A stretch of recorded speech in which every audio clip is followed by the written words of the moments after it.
Hello and welcome to the Geek Fortress stream. My name is TJ and I hope that you are excited about tonight because I certainly am. We've got Legacy coming in hot tonight here at Geek Fortress and it could not be a better time. We are sitting in a brand new frontier of Legacy with top out. What will become the new top dog? What will become the new champion of the people?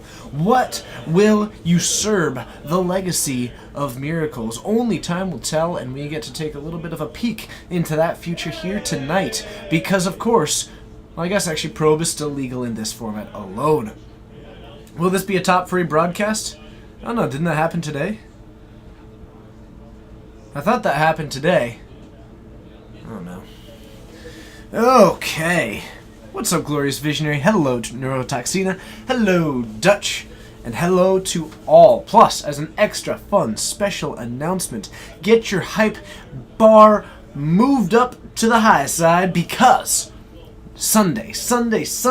It may not be the format you love, but it's certainly a format that's sweet and a stream that you love. Come check out the Geek Fortress GPT happening this Sunday at noon Pacific time. I'm excited. I'll be hosting it with the Cole Maniac himself, Coleman Falk, to come jump in and work our way through a Swiss round plus a top 8 of some of the coolest modern spell slinging this side of the pillow. Cool side of the pillow. I don't know. I'm just saying hypey things at this point.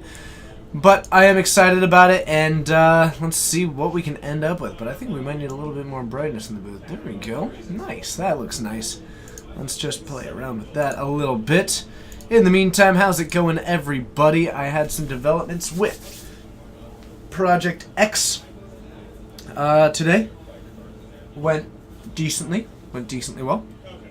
Otherwise, a lot of good stuff happening, but we should have some Legacy coming at you pretty soon. Things running a little bit behind with the drafters as well. Of course, having their FNM celebrations, getting them up and running, and then turning our sights like the guy, restart that one, and then turning our sights like the very eye of Sauron to the Legacy players in the north. Yo! Yo, what's up? I'm never gonna do that again, cool? Dope. Cool. What you got for me? I've got Jonathan facing the wall. Tell me more about it. He's playing James. There you go. And he's up against James the Giant Slayer. True. Okay, now Jonathan. Now, what's he rocking? Infect. Really? Mm-hmm. So invigorates and everything. Against Storm? That's correct. Except this is the Storm that we've seen James on recently. Man, look at my shirt. I'm going to have to play around with that. That looks just... Yeah. That looks trippy. It's like I'm wearing a barbed wire fence on my chest. That's just unnatural. That's a very unnatural metaphor, too. Well, yeah, no one should wear barbed wire on their chest. No one should have any concept. No one should wear barbed wire, period. Good point. Good point. Man, maybe this was the wrong shirt to wear today. There's not even any green in it. What you doing, shirt? What you doing? Oh, wait. Is it this? There we go. Solved it. Okay, sorry. Playing with some more stuff. And we have got Infect versus Storm to kick things off. This Storm list is, in particular, running Shallow Grave with some Gristlebrand's. Which I think is pretty exciting. I think that's pretty exciting. And, yeah. Let's do it. Round 1. Fight. We'll see you there.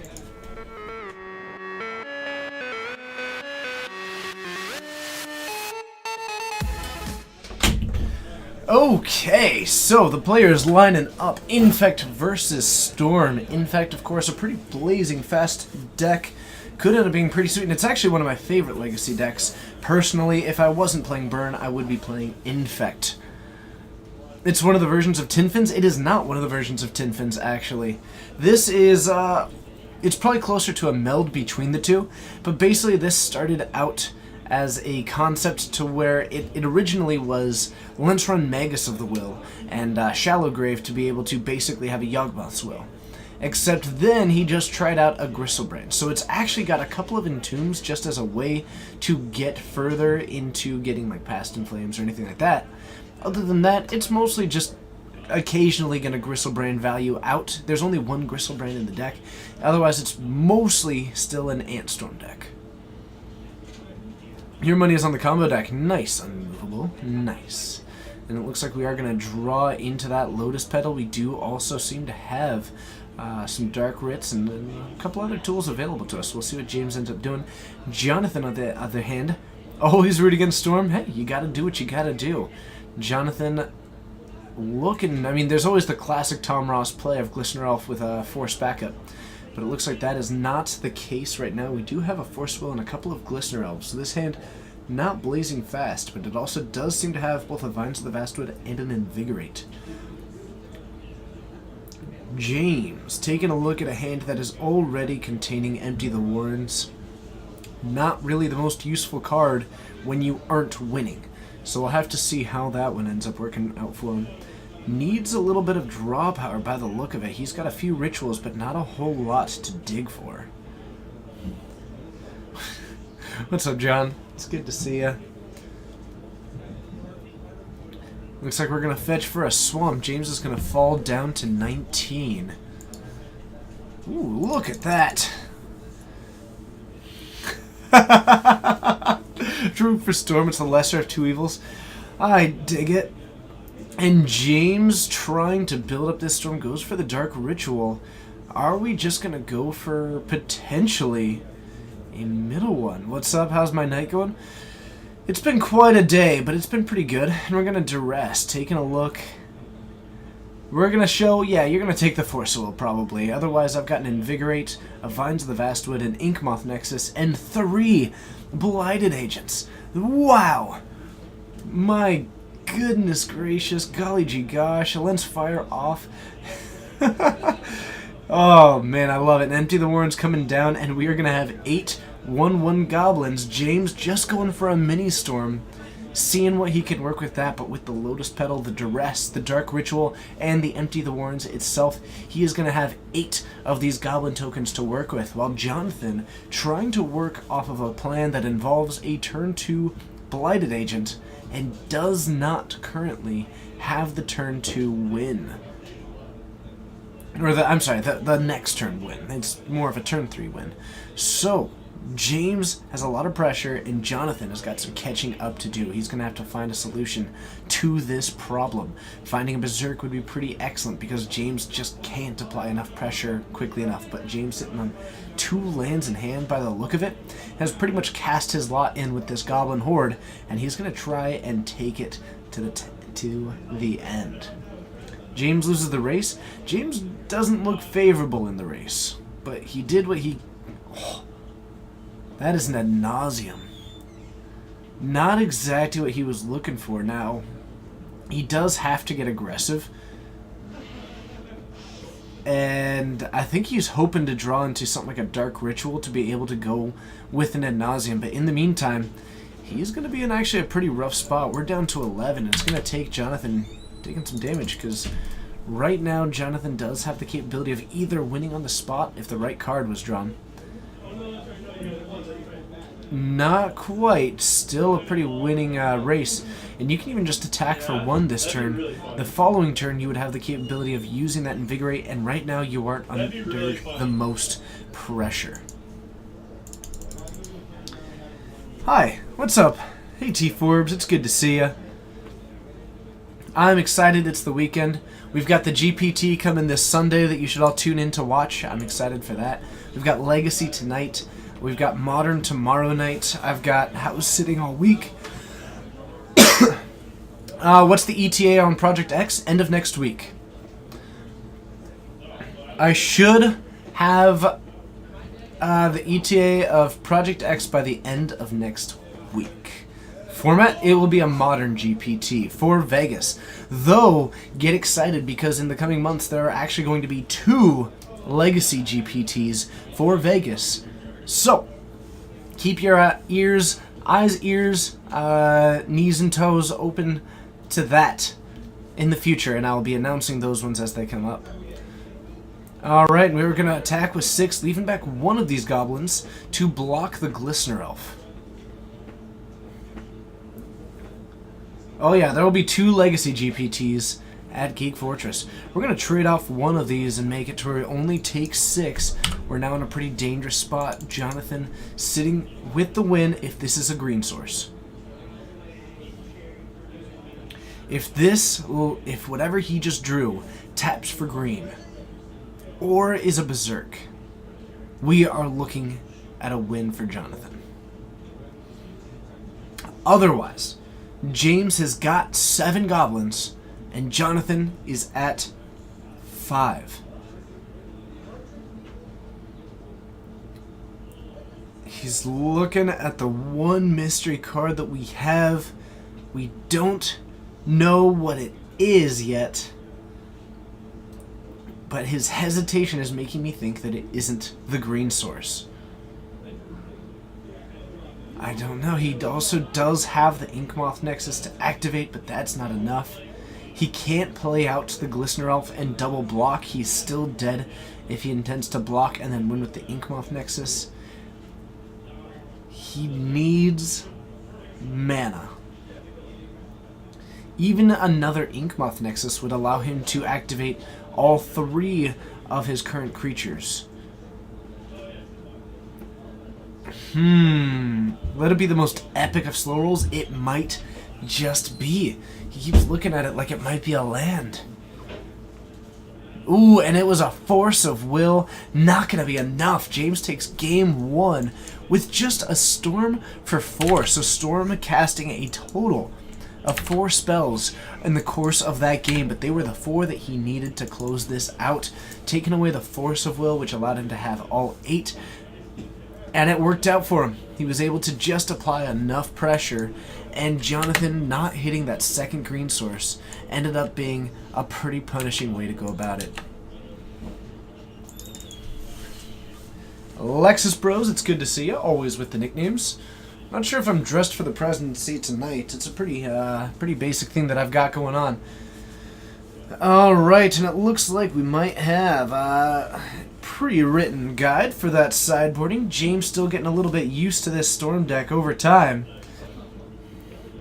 Ooh, look at that Chrome Mox. I do like Chrome Mox. Red tie. I mean, that's just dressed for success in the realm of Magic. Unless, of course, it's a Legacy event. Then I should have worn a blue tie. But that's okay. We'll have to learn more in the future. Check it out. This used to be part of our mic before we upgraded to this sweet new setup that all the subs did help us out with in purchasing. Thank you so much to those subscribers. There's 150 of you. And my thanks go out to each of you. And, of course, to the 50 current viewers, as well as the 6,309 followers. To each and every one of you. Thank you so much for letting us do what we do. I appreciate you. And I appreciate what you have allowed us to become. So, it's awesome having you here. I hope you enjoy the show tonight. And always feel free to hit that follow button, consider subscribing, and if you do have any cards to purchase, check out GeekFortressGames.com before you go anywhere else to help support the shop that supports us. So, heading into Game 2, Jonathan going to be on the play. Now that's got to be an enormous advantage from the Infect side of things with cards like Glistener Elf, which can come down on turn 1. And James, while it does exist, it is pretty infeasible to expect him to win on turn 1. It would be pretty tricky. It would be tricky, but it could happen. So Jonathan's going to be looking at a pretty nice spot. The problem comes about in Game 3. If he makes it there, he will be on the draw again, and he's going to have to play a little bit aggressively for this one because I think James just has the capability to go over the top, and I'm not sure if Jonathan's Force of Wills are enough to really keep that Storm deck at bay. I don't know. I do like red ties. I like red ties for myself. I like blue ties. I like black ties. I like all kinds of ties. They're all pretty fun to me. I like wearing ties. That's a lot of fun. We do have the turn 1 Glistener Elf. We do have a crop rotation for Inkmoth Nexus. We've got a Blighted Agent. I think this hand is going to be serviceable for Jonathan, which also has a Daze as well as a Brainstorm. So a lot of tools available in that hand. And he's only a little bit away from actually being able to have a pretty lightning fast hand.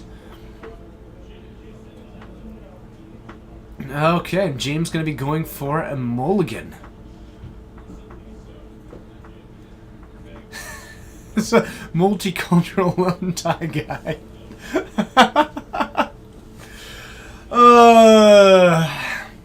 You all know just what to say.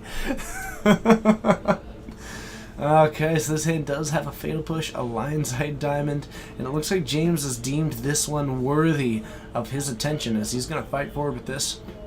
Jonathan currently does have that Daze available, so James is going to need to be careful if he wants to fire off this early. It wouldn't even be unreasonable to expect him to potentially play out some... Ooh, and he's going to be able to know to play against it. You should have crop rotation for Bog. Nice. I love it, Benjamin Berry. He does have that crop rotation in hand, so if he does have the Bog, then he will be able to go for that. Otherwise, I imagine that the Daze might be what gets taken out here. Not having a whole lot of land available means that if James is able to take down the Glistener Elf now, Jonathan's going to be pretty restricted in what his options are. Alright, and that Daze is getting taken out. We're going to kick it back. The Gitaxian Probe still sitting on the board. More of an intimidation technique, and James is going to throw that one back. And the Gitaxian Probe from Jonathan is going to reveal double Fatal Push in James's hand, as well as a couple of Rituals and a Lion's Eye Diamond. This is a hand that is likely kept purely because of how it was going to interact with this deck. Neem, 343. Round 1. Fight. Okay. Is one quick matchup? So it would seem.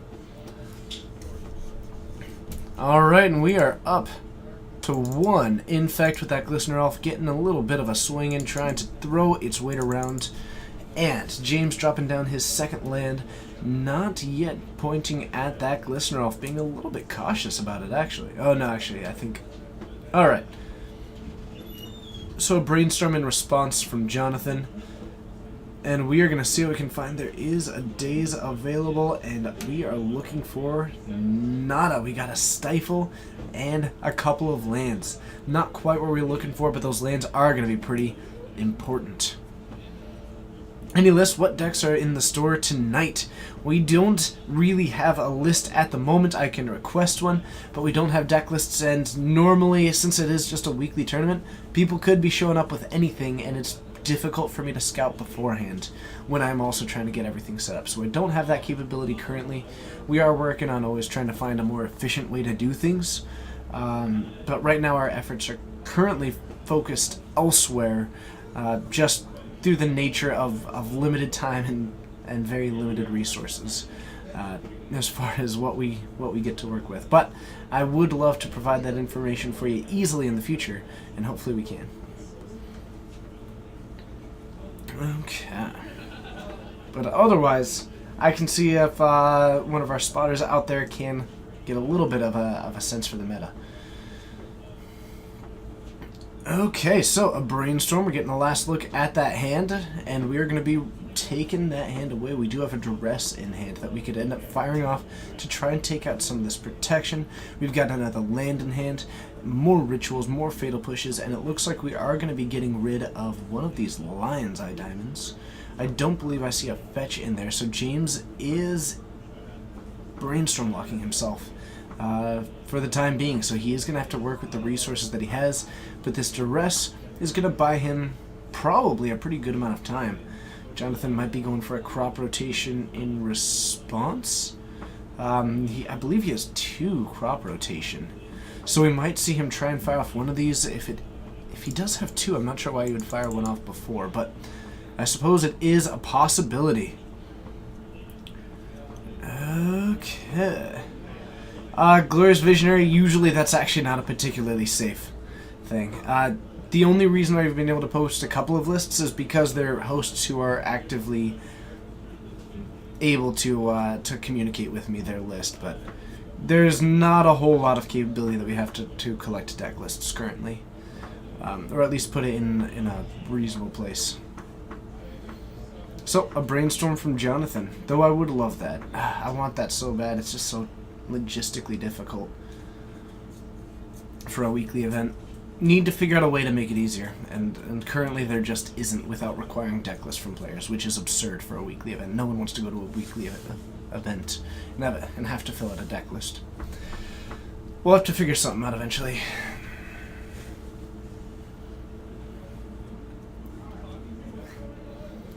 Did the background die? I mean, in Modern, sure. Hope it. Of course you are, Palace Jailer. Okay. So, we have got the brainstorm resolving. We have made deck lists optional, but usually when things are optional, people don't do it. We also do have a tapped out account, but usually when things are optional, people don't do it. I will say I appreciate the ideas, but most of these we have come up with. So, we are going to reveal a hand. We've got another crop rotation in hand. 2 lands currently available. We do still have that. Looks like we've got the Blighted Agent in hand, which could be pretty useful as a way to get some of that pressure going, but that's a lot of crop rotation in hand.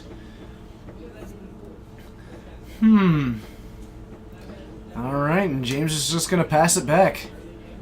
What's the tapped out account? Geek Fortress. It hasn't been updated for months and months. There hasn't been anything new on it. Occasionally, we'll just put our GPT top 8 lists on it. But, let's see here.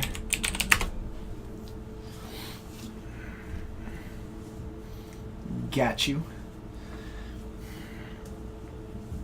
4 lands from James, who has not been able to develop anything. I think he's now outside of his own brainstorm luck. He's got a couple of lands I diamond, so maybe he's just a piece away from actually being able to get something going here. Otherwise, a crop rotation going for this Inkmoth Nexus. I believe we do have Invigorate in hand for Jonathan. Possibly it was a crop rotation. I was just looking at the bright color in the art. So we will have to find out if Jonathan has got the kill in hand while James has got very little to do. Remember, though, that James does have 2 Fatal Pushes in hand. Or, I'm sorry, 1 Fatal Push. 1 Fatal Push in hand. Which means that Jonathan's going to have to utilize his resources well, and a Vines of Vast would be a pretty potent tool, and I believe he might have one. A Brainstorm coming from Jonathan. Not going for anything yet, but we do find a Force of Will. Not a bad card itself. A lot of blue cards in Jonathan's hand and not a whole lot of pressure. So James might still have a little bit of time.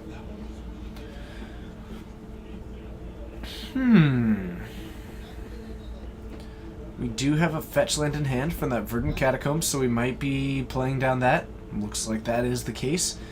And Jonathan wants more time. James is going to draw into his hand, has to play through a Force of Will at the moment, but might have the capability to do so. Swamp coming down, a Cabal. Therapy.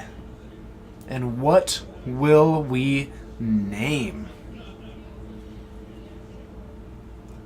Against a hand like this, I think with a Fatal Push in hand, I might name Vines of the Vastwood, but he actually named Force of Will and was able to take that one down. So Vines still left in hand, along with a Daze, a Stifle, and a Brainstorm. That is a lot of blue. That is a lot of blue cards in a deck that is trying to win with some green cards.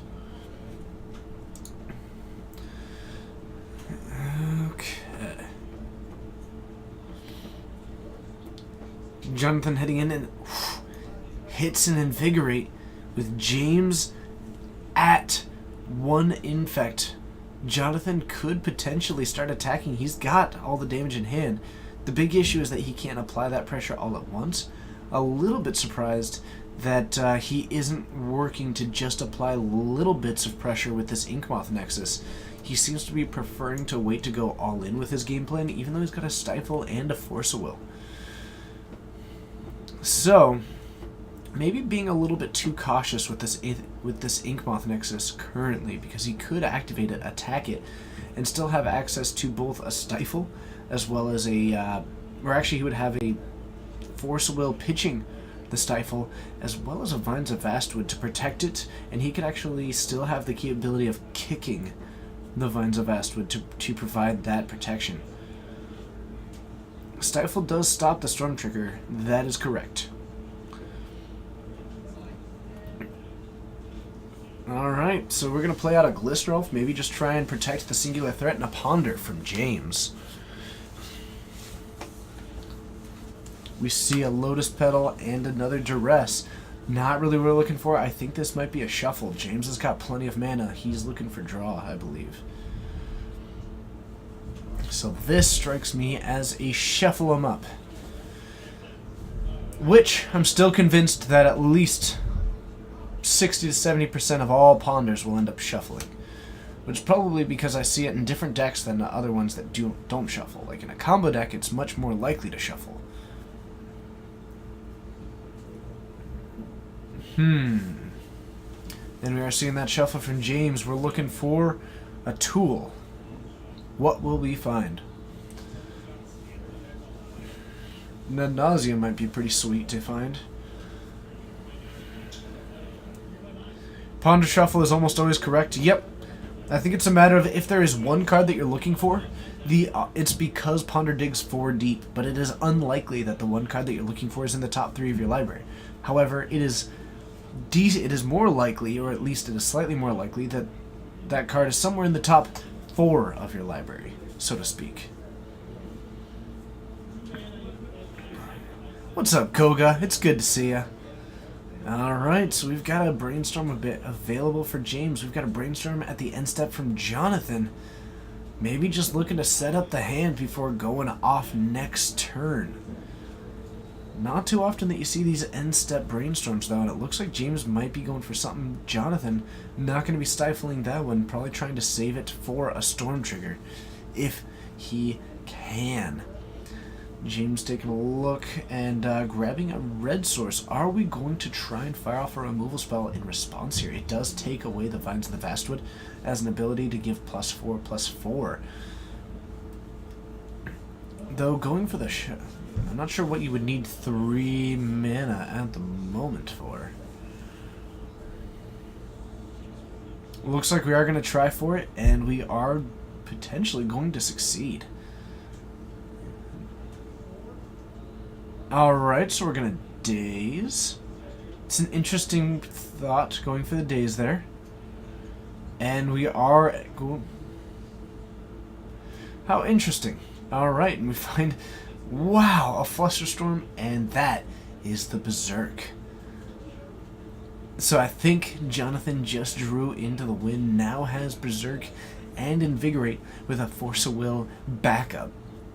Now, is that... Yes, and that is exactly... Or I guess not exactly, but that is enough mana in Jonathan's hand. I think the win was just assembled by Jonathan. So...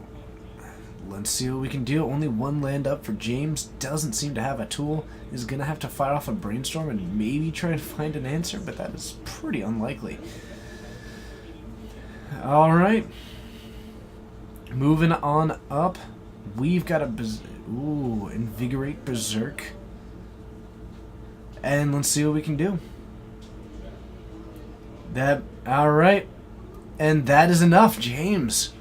No answers. Jonathan takes game 2 on the play after grinding out. Both players doing a little bit of that draw go. But I guess they do both have a little bit of that blue mana in them, being Brainstorm decks, which lets them get away with it. Whew. My goodness.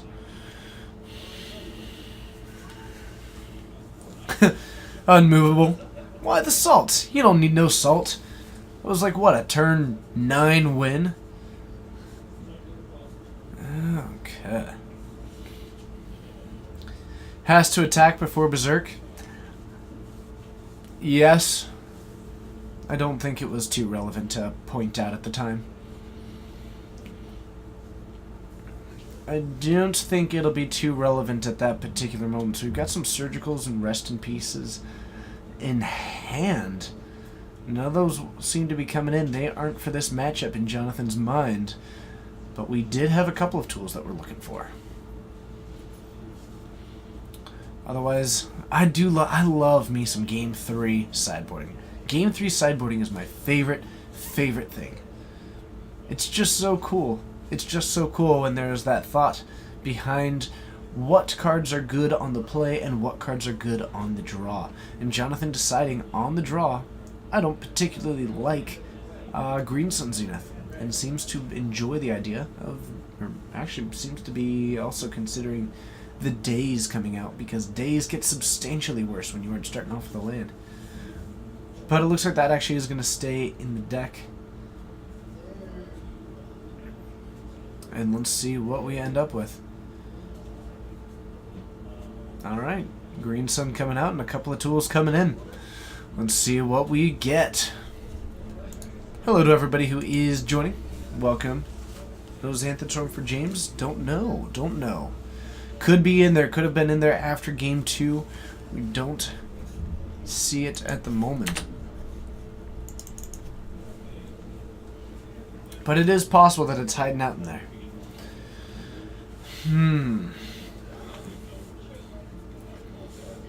Alright, so James on the play with Storm. Jonathan is going to need a hand with some disruption, I think. I don't think that that's just a hand that doesn't actually stop James from doing anything, but as like a really good clock is going to be enough. Or at least enough in the dark, not knowing what James has. Especially if James keeps a 7. Could be pretty problematic, so I think James is looking to go off in a couple pretty quickly in the early turns. Might keep a hand that is able to interact with those creatures a little bit, but I doubt he'd turn down a hand that just explodes out of the gates. Also, James's deck is pretty capable of digging its way through it, so he does have a lot of velocity to find his way through the deck, and that could be another tool that he has to find some of these fatal pushes that he brought in. Okay, let's see what we've got. Opening 7. Looks like we're starting off with a Dark Ritual, a Gitaxian Probe, a couple of Rituals, and an Infernal Tutor. This hand is quite good, I think. A lot of Rituals and Infernal Tutor. He could potentially go off turn 2 depending on what he draws, I think. With the Infernal Tutor, the couple of Rituals, plus the Gitaxian Probe, he could go Probe Ponder early this turn. The biggest thing is that he's just got a land that he doesn't need more than... But the second land seems fine, especially because it shuffles. Jonathan looks like he needs a mulligan. Doesn't like what he sees in that opening 7. He's going to be going down to 6. Luckily, with a Scry and being on the draw, means that that downside to the mulligan is pretty mitigated at this point. And it's actually... I love the Vancouver mulligan rule because it just makes a mull to 6 not feel awful. Having the ability to go for a Scry is a pretty potent ability, and I think that it's a pretty well balanced ability. So, we're going to find our way down to 6, take a look, and see if this is the hand that's going to do it. Another big issue is that Jonathan's going to have to sort of work his way and thread the needle between applying pressure and preventing James from going off. Free counterspells help out a lot with it, but they can only get you so far there. 6-card hand. We've got a couple of land. Whoa! We've got Berserk and Invigorate in the same hand, plus an Inkmoth Nexus. Seems to be everything that we're looking for. James, on the other hand, looks to be potentially going for a Probe into Ponder. And we'll see what we find. An island from James, going for the fetch early in this one, probably actually saving the Probe for next turn. Doesn't need to know what's in this hand yet, he doesn't need to name anything, and it means that that's going to help add to his Storm count next turn. So, fires off the Ponder in the meantime. And we see some more Rituals. This might be what we're looking for. It depends on how much draw power that he's got. Needs to remember that he is actually going to be drawing 1 card off of this and 2 cards. So if he wants all 3 of these cards, he has them next turn. So then the question becomes, can he cast them all? And it looks like he has decided that that is the case. James, I think, intends to win next turn. And we'll see if Jonathan can stop him. Will that daze be enough? I don't think so. Especially, this is going to be interesting. So, if James starts things off with a land, he is fully aware of what's going on here. He's also going to be able to play around that daze. We're going to see that. We're going to see an Invigorate, a Berserk, an Inkmoth Nexus, and actually a second copy of Berserk. So James down to 17, and let's see how much Storm we can build up. Remember, our Storm counter is currently on 1. Let's just go ahead and use the energy for that. Why not? That'll work for us. We've got a lot of rituals. We've got blue mana to fire off that Brainstorm. We just need to get to having an empty hand. So James is going to have to make sure that he doesn't get too far into this one. I think he's debating between firing off the ritual first, but he would have to fetch to do so, and then he doesn't have the fetch land for the Brainstorm. So potentially debating if he wants to fetch first or not, and it looks like he has decided to. We are going to go down to 16. Might see the... Do we go for the Brainstorm first? Possibly. Just try and set up the turn as best as we can, and if we can go for an Infernal Tutor by the end of this turn, that's going to be pretty nice. He also is aware of the days in hand, so that he can play around that. And actually, I believe that might be the Tendrils that he ended up drawing. So a Ritual early on, we're going to pay for that one, and it looks like that Brainstorm likely not going to get cast this turn. Jonathan losing a land from the board to fire off that daze, but does still have the Noble Hierarch.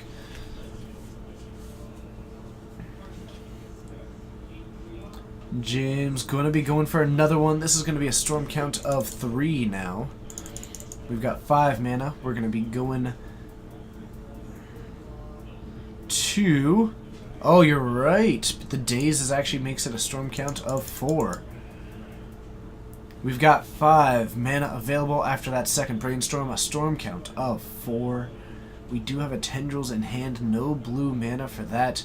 Could end up firing off an Infernal Tutor for another repeat of a Ritual, but that doesn't seem good.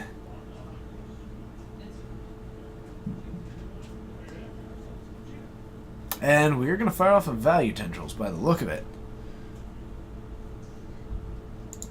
So this is a Value Tendrils from James. Can't feel good, but it feels like the right play at the time. That daze on the Dark Ritual just had to feel pretty bad.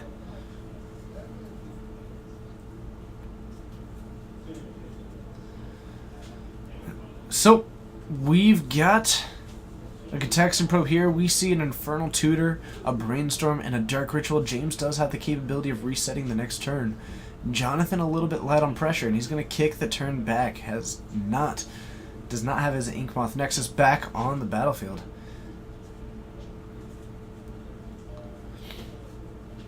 And can we find a fetch? No, can't dig out of it, but we did find a lot of draw power. We also found that nifty Past in Flames, which of course always feels ever so good. We're going to get rid of this Infernal Tutor because we're not going to be casting it anytime soon.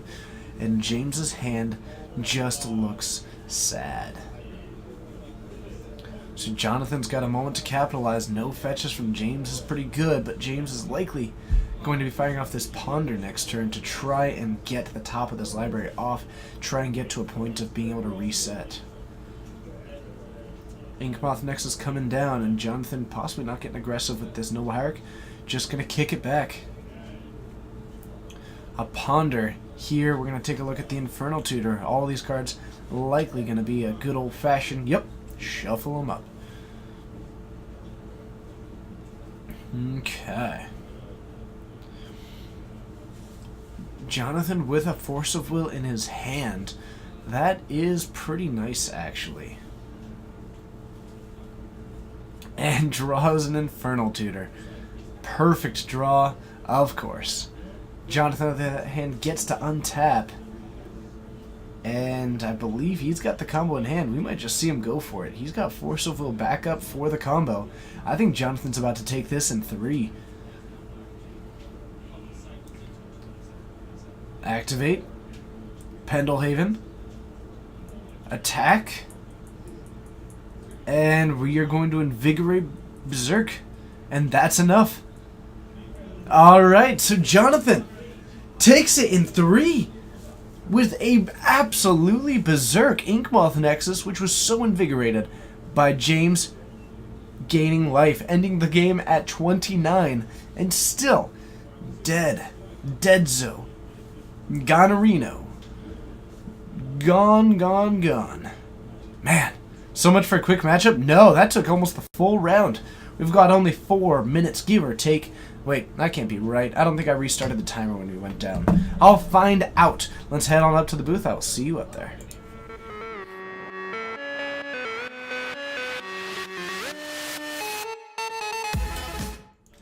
Hello and thank you so much for joining. My name's TJ. This is the Geek Fortress stream. I believe we've actually got about 15 minutes left in the round, so I'm going to reset that one, and if we can get another game 3, then we will. But yeah, that was a fun matchup. In fact, taking it down against Storm, those Force of Wills looking pretty nifty, and a couple of dazes at the right time were able to take it down. I think the right play was Brainstorm, Jonathan dazes. Played Dark Ritual to pay Daze. I think that's what I was looking for as well, Morden. I'm just not sure if he would have dazed the Brainstorm or if he would have waited to take down the Dark Ritual. It's curious, and I think it was a tricky line. It depends entirely on what Jonathan goes for, but I think the line that I had in my mind was to go for the Brainstorm and then pay for it with a Dark Ritual, but I couldn't say for certain. I mean, even if it dazes, it means that your Infernal Tutor is... or even if that resolves, then you get a little bit more information. Nice thing about Infect is you can take your time and still not worry about the clock. That's actually a pretty good point. Alright, so, will there be anything left in round 1? Only time will tell, but I believe that we are at a 4-round event tonight. I'm excited for it. You should be too. And in the meantime, take a moment, hop on over to that keyboard for me, get a little bit of that clickety-clack action, hear the sweet keystrokes of your keyboard as you take a short little bit and tell me, how are you doing today? I do like to ask it because I think it's important. This is a community that we're building, and it's a community that we are a part of, and I love interacting with each and every one of you, and I want to know how you are doing. My day was busy, and I absolutely loved it. You have been trying out Hunted Sultai mod lately. You can't ever seem to get illness in the ranks out soon enough to take advantage of all the token producers. What are you missing? Well, one thing is that I haven't played the deck ever. I mostly just brewed it at 3 in the morning. Lathier! Hello, it's good to see you. Welcome. Thank you so much for joining, and I thank you so very much for that subscription. It means the world to me. But why can't you get out illness in the ranks soon enough? I don't know. We're running 4 of that one, and I think 3 of the Leyline of Singularity. Last I checked, those are, you know, you've got 7 cards of it, and it might just be a matter of potentially mulliganing a bit more aggressively, but I couldn't say for certain because I haven't actually played with it myself. You went 3-1 with Infect at a Legacy FNM, so you're doing pretty good. I believe you. That sounds great. And we were just watching Infect now, off to a good start as well. Good luck to Jonathan on your journey to match the 3-1 from Benjamin Barry. The Tuxedo Duck, you're doing well. You just finished your Legacy deck on MTG. Oh, congratulations. That's super exciting. I know that a lot of those players become familiar with each other because they see each other a lot, and I'm excited to see you be a part of that community. You're still upset over the top ban, actually. You feel lost without it. Understandable. It is a weird thing. I think that it's probably, at least, even if it may not be the best, I think it's certainly understandable. I think that I'm excited to see possibly the biggest change in Legacy in a long time. And while it maybe isn't good for Legacy to not have any big tournaments, I think that's going to lead to a pretty interesting situation, because oftentimes after these big, shakeups or whatever you want to call them, you see a large tournament sort of solidify the meta with a lot of players, and now we don't have a whole lot of those large tournaments in Legacy, or at least not until GP Vegas. So I am curious to see, we might be closest to like the natural evolution of deck building for a while, just because everything will be purely through online and not so much what the pros are thinking as far as these legacy decks go. I'm interested to see how it goes. You're doing great today. You bought 4 City of Traders for a great deal. Wow, congratulations. That sounds fantastic. What's the turnout tonight in a post-Miracles world? I think it's around 10. I don't think that our numbers were hugely affected. We're still trying to build up our numbers eventually. Yeah, you mulligan to nothing so often? Oh, goodness gracious. That might be too much. You might just have to not have Illness in the Ranks all the time. What's top? It is Sensei's Divining Top. It was a card that was recently banned out of Legacy. You're not sure what to do with the terrible promos? Give them to someone who will appreciate them. They'll have a wonderful time and you'll feel good for passing them along to someone. Wish they'd banned a different card, Counterbalance or Terminus. I think Counterbalance wasn't really worth it. Terminus might have been the other one, but they have a long history of banning the enablers and not the payoff. And I don't think it's unreasonable to think that that engine was going to remain powerful for a long time. But I don't know. I don't know. Okay. Yeah. Isn't there a Star City Legacy event this weekend? I don't believe so. I think there's one in Europe after that, right? I think so. Let's see. The next Legacy event is Magic. Yes. Okay. Oh, that is this weekend. Whoops. I thought it was the following weekend. Okay. Well, that one will be interesting. I'll be curious to see what happens with that one. I don't know. Legacy's kind of a new frontier. I'm excited to see what happens with it. There's a lot of potential for good and a lot of potential for some unusual stuff. Also, they have a big GP coming in. Don't want to have to show top mirrors and long runs. I don't think that that's the reasoning. I know that it stings, but I think it's probably the right call. I think more than anything, the biggest complaint is that top wasn't banned. Well, like the biggest reason to be surprised is that top wasn't banned long before, and I think there was a perfectly reasonable argument before this ban restricted update. And now we're at a point to where, you know, after it survived all of these ones, why now? Well, that is a decent question. But that's much more of a question of why was it banned at all. I think it's more of a why was it finally banned now. Melvin, good evening. It's good to see you. I hope you're having a wonderful day. How's the Not Miracles working out? It seems to be going okay. Level is getting a big pump from the upcoming Legacy meta. That's absolutely a possibility. But I don't know. The Legacy meta seems pretty in flux at the moment, and I'll be curious to see what happens with it. Okay. It's 100% the right call. It was 2 years ago. And I think that's the interesting thing, because there's absolutely an argument to be made for that, right?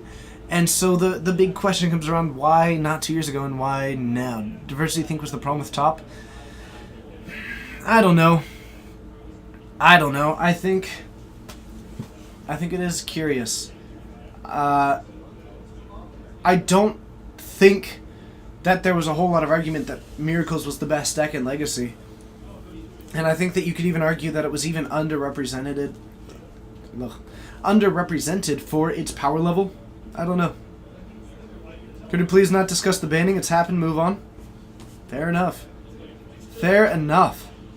I don't know. I mean, it's an interesting subject. I hold myself to not talking about bannings or unbannings for 3 months for I guess, I don't know, 50 or 48 weeks out of the year. Right after they happen, I don't mind talking about them for a little bit. We can't dwell on them too much, but I avoid speculating with it, but it does mean that I should probably concede that we have to discuss it a little bit after it does happen.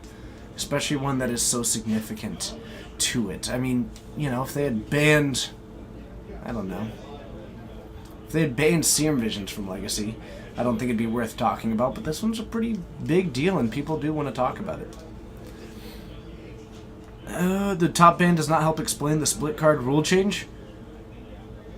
No. Nope, but that's just a change to make things actually make sense. Okay, Rihanna Painter. Oh, that sounds sweet. That sounds absolutely sweet. Okay. Glorious. I like Minifer a lot.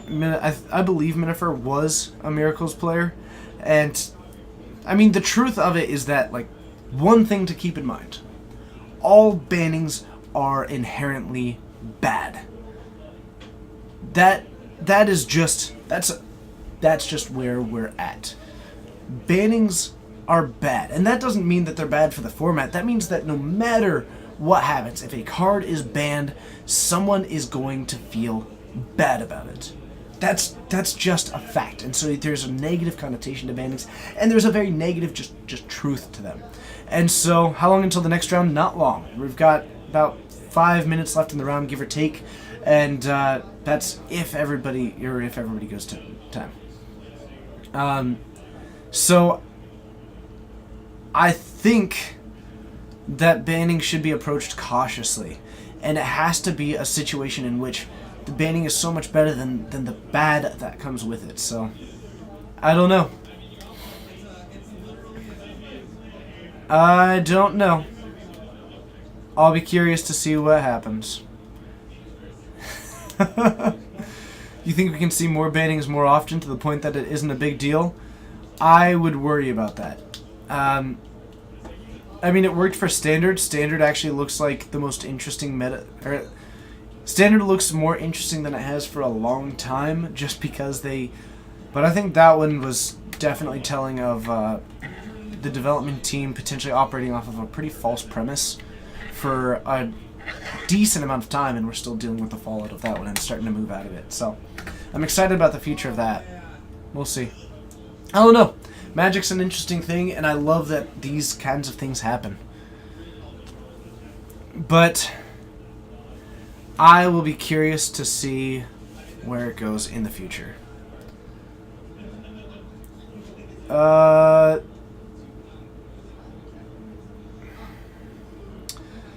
Like the banning of Probe and Modern, that one actually made a lot of sense.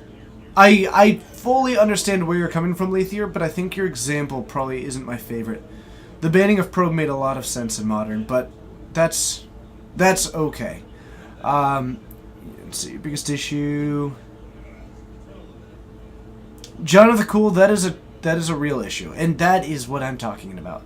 To where while you may consider the banning of Top a good thing, and like the very truth of it, like the just straight up, no matter how good it is for the meta, no matter how good it is for Magic, no matter how good it is for the format, no matter how good it is for the 90% of players, or whatever it is, what have you. The truth is that there exists a population that is affected by it in a negative way, and that is super unfortunate. And John of the Cool and Minifer and anybody else who played played Miracles, that sucks. It really does. It sucks. And I am only hopeful that you will find something that gives you the same excitement about the format or about Magic.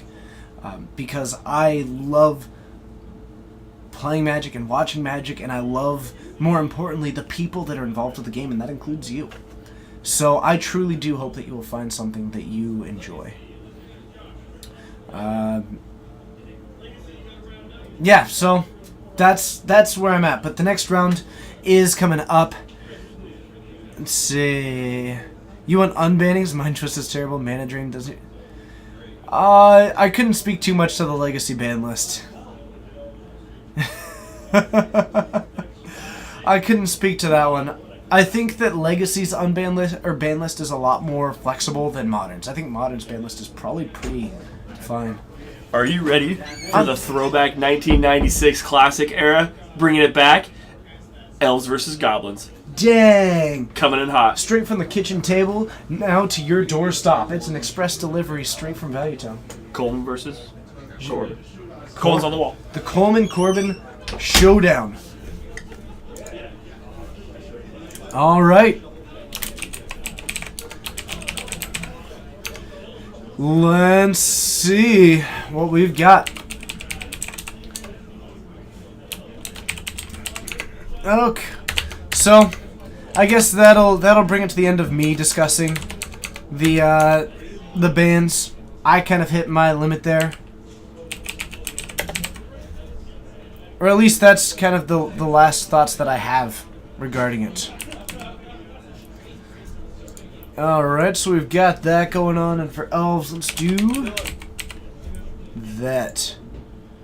Alright, so we are now in round 2 getting ready. Elves versus goblins. In before elves all day. Nice.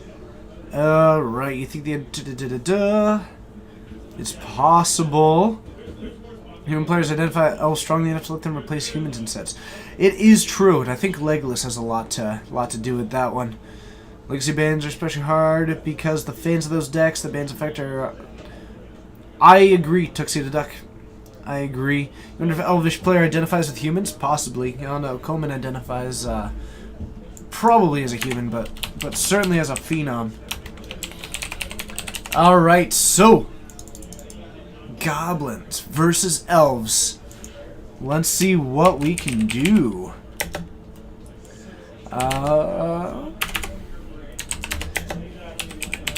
Check this out.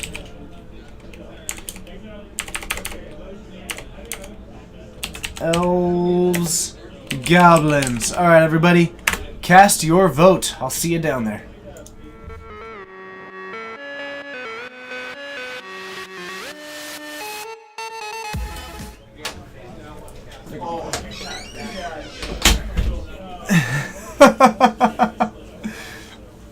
One of Elvish players who's piloting elves, that would be Coleman up against Corman. Both of them familiar with their deck, actually. Coleman a little bit more out of practice than Corbin, but both of them very competent pilots with their chosen deck. Coleman a long-time elves player and has been jamming this deck for a long time. Corbin, basically the resident Goblins player, has been playing this one for a long time. Actually started with it in full proxy or close to it when we first began that rule, and has been building it since, and has actually built the deck up to being almost absolutely complete. So in turn 1 Ether Valve from Corbin to kick things off, and it looks like the Elves players are showing up in great numbers. Can we get a rally from the Goblins players? You gotta root for your favorite. You gotta give them that support. 1 minute left. Can you jump in some numbers? Try and bring it a little bit closer. The Elves players came in like a storm, much like they do. But the Goblins always looking to rally at the end. Can we see a ringleader hop into the chat and start jamming in some of those votes? Looks like we've got a Nettle Sentinel to kick things off from Coleman. That is the 2/2 that doesn't untap, but untaps whenever you cast a green spell. Pairs quite nicely with a Chianti or a Heritage Druid. Corbin tapping a mountain that came on down for another Ether Vial. Has a Wasteland, which won't be super effective until a Gaia's Cradle comes down to the battlefield.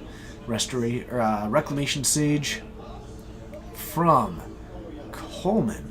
Unable to cast it yet, and it looks like this. Ooh, nice fast boat. First of all, great name. All boats should be fast. You're great. An attack for 2. We do have the Gaia's Cradle in hand. We could end up using that a little bit. And, ooh, the Wirewood Symbiote coming on down. Elves taking it 2-1. Doctor player in the top turns of a GP said it hinges on Pyrokinesis. I don't doubt it. Corbin does definitely have some in the deck. Gem Palm Incinerator could also be a pretty useful tool. Pump Faking the Ether Vial, but not the one on 0. Clearly revealing that he doesn't have any 0 mana creatures in the deck. Probably not a Dryad Arbor to be seen. Now, notice that Coleman did play out the Cavern of Souls. It means that Corbin might be tempted to use the Wasteland there, and it means that Coleman will then be able to use this Gaia's Cradle. Until then, we're actually going to put out a Goblin Chieftain. Then we're going to put out a Warren Instigator, which now has haste. Attack in with both. We got to get in the way of these. And we are going to see that creature removed, bounced to Coleman's hand as he bounces that card using the Wirewood Symbiote's ability. Going down to 16. Wasteland tapped down for this turn. If Coleman wants to use this Gaia's Cradle, this might be the turn that he has for it. He's got a Glimpse of Nature and a Natural Order in hand, and we're going to kick things off with this Glimpse. Can Coleman put something together? Nettle Sentinel coming down. We're looking. We do have a Dryad Arbor. We've also got this Cradle. It will be able to tap for 2 into this, and this might be just a value Elvish Visionary. We're going to draw 2. And that is, I think, going to be the end of this turn. Any Miracles decks out there? Nice, that's funny. Kicking it back, and Corbin taking these up. He's going to keep that one at... Alright, so he's got 1 at 3 and 1 at 2. Does now have the 4th mana. All these goblins do have haste. We're going to drop in another chieftain. That's a lot of power coming in. And we have got an attack throughout. Doesn't want that to be activating. Bouncing it back with the... And we are going to be down to 10. And was that a sub from Cough Minnow? Hopefully I said that right. Thank you so much for the sub using Twitch Prime. It didn't show up, but I appreciate it. Thank you so very much. Can we get some hype in the chat for that? Thank you for your support. You get that Twitch Prime sub once a month to use in any stream. There's a lot of amazing streams on Twitch, many of which that I am happy to be involved with or a part of. But using it here means the world to me because of what we are trying to do, which is build this community and build this love of Magic. And you being a part of this means the world to me. Thank you so very much for your support. I love doing this and I want to keep doing this. And if I can find a way to say that this is what I do, that's what I'm going to chase. Atomic Panda, it is good to see you. Thank you so much for being here. You are such a phenomenal person. So Coleman... at 10, under a lot of pressure, 3 lands sitting up. The Wasteland did take down the Cradle, and with Coleman not sitting with a Heritage Druid at the moment, in a little bit of a bind, he could use that Green Sun Zenith to find it, and that'll end, but he doesn't have 3 elves to work with, because that Wirewood Symbiote is an insect. So Coleman's in a tight spot and likely won't be winning this next turn, and every time that he has to block and return a creature using that Wirewood Symbiote, he is losing a good amount of his tempo. Alright, and we're going to put out, I believe, a Wood Elves and a Deathrite Shaman, and going to drop a Dryad Arbor as our land for the turn. And we've got the Aether Vial up to 4. We've got another one at 3. 3 lands out on the battlefield, activating for 3, dropping in a 3rd Chieftain. My goodness gracious, the Jamalamas are coming in hot and spicy. We've got some 4/4 Goblin Chieftains getting boost from all the others. Plus, we've got a double striking Warren Instigator, which is actually a double striking 4/4. Gonna need a brick wall in front of it. Deathrite Shaman throwing itself in the way might end up getting returned to hand with this Wirewood Symbiote. The beatdown from Corbin is just coming in hot. Coleman, with this, is gonna have a hard time assembling a way to actually have 3 elves, because that Dryad Arbor, he could end up saving the Deathrite Shaman, or potentially saving the Nettle Sentinel, casting the Nettle Sentinel, and using the Dryad Arbor to find the Heritage Druid with the Green Sun Zenith, and that gives him just 3 mana to work with for the turn, which he can probably turn into more with that Elvish Visionary in hand, but that might be his line. Otherwise, Corbin just bringing the noise. Vial's a good card, yo. Yes, it is.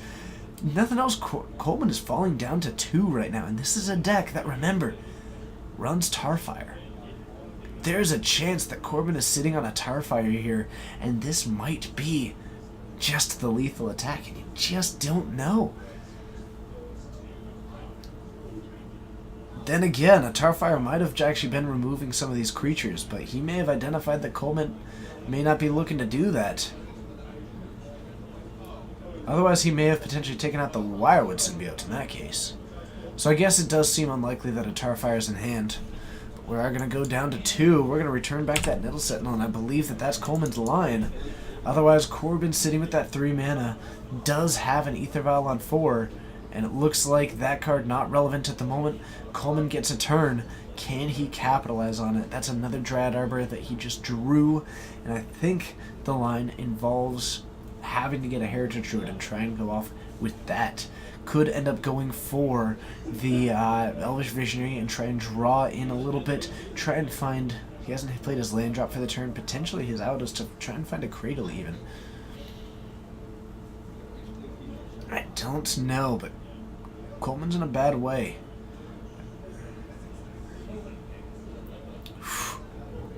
With an Ether Vial on 4, something like a Krenko Mob Boss, though we would have seen that happen because then he could have activated it and then attacked with all of those goblins, which would have been pretty tricky to block, especially because they would all be 4/4s. Wow, that'd be big. No, definitely not a Krenko Mob Boss. We would have seen that. So the last card in Corbin's hand, a little bit of a mystery. Most of the things that could have been cast would have already been cast. If it's a land, he may be just trying to bluff a land in hand.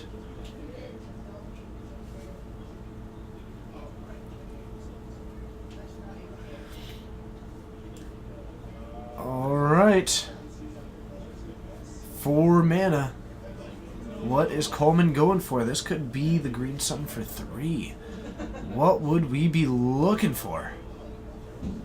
Fire Blast, Glorious Visionary.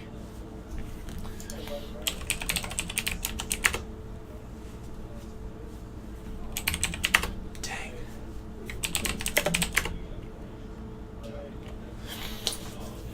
Okay. So, never mind, we are gonna... Is that enough? Is that enough? 5, 6, 7, 8... and 10, 11, 12, 13, 14, 15, 16... Was that exact? 19. No, okay, so it's 2 extra. That's why it took. That's why it took me forever to make sure the math was right. Nice. What a comeback! Oh no! Almost just sweeps it away. Or you just Crater Hoof for the win. Wow. Coleman. Sometimes the answer isn't as complicated as it looks. Sometimes it isn't nearly as complicated as it looks. Coleman casts Natural Order, sacrifices a creature to grab Crater Hoof Behemoth. Oh, the big baddie drops it in, gives just enough of a boost to the team to swing in for a lethal attack. When it enters the battlefield, creatures you control gain trample and +X/+X, where X is the number of creatures you control. Jams in for 2 more than lethal, a swing for 19, when Corbin was at 17. Wow.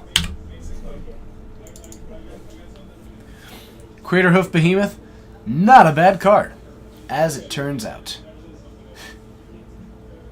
Whew. Wowzer.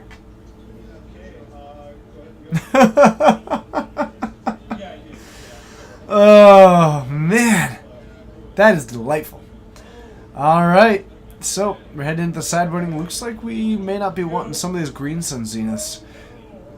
Oh, okay, no, we were moving stuff to the back to take out, and it looks like some Abrupt Decays could be what's coming in as a way to interact with that board a little bit more than Coleman was able to before, who eventually just went for the good old-fashioned free win. Looks like we also have a Pithy Needle, potentially for Ether Vial there. I would have loved to see just a clip of Griselbrand talking to someone like Liliana's like, yeah, well, I'm the most powerful 3-mana planeswalker. And Griselbrand just looks at her and goes, 8-mana creatures. Kinda good. Ah, man. Whew. Wasn't that just 16 power? I believe he also had the Dread Arbor that he drew for the turn was his land drop, and I think that counted as the 4th creature, if I remember right. I could be remembering wrong, but I think he had another Dread Arbor that was hanging out. Clashed 007. 007. 007. Do. Oh, wait, no, that's Mission Impossible. Ugh, messed that one up.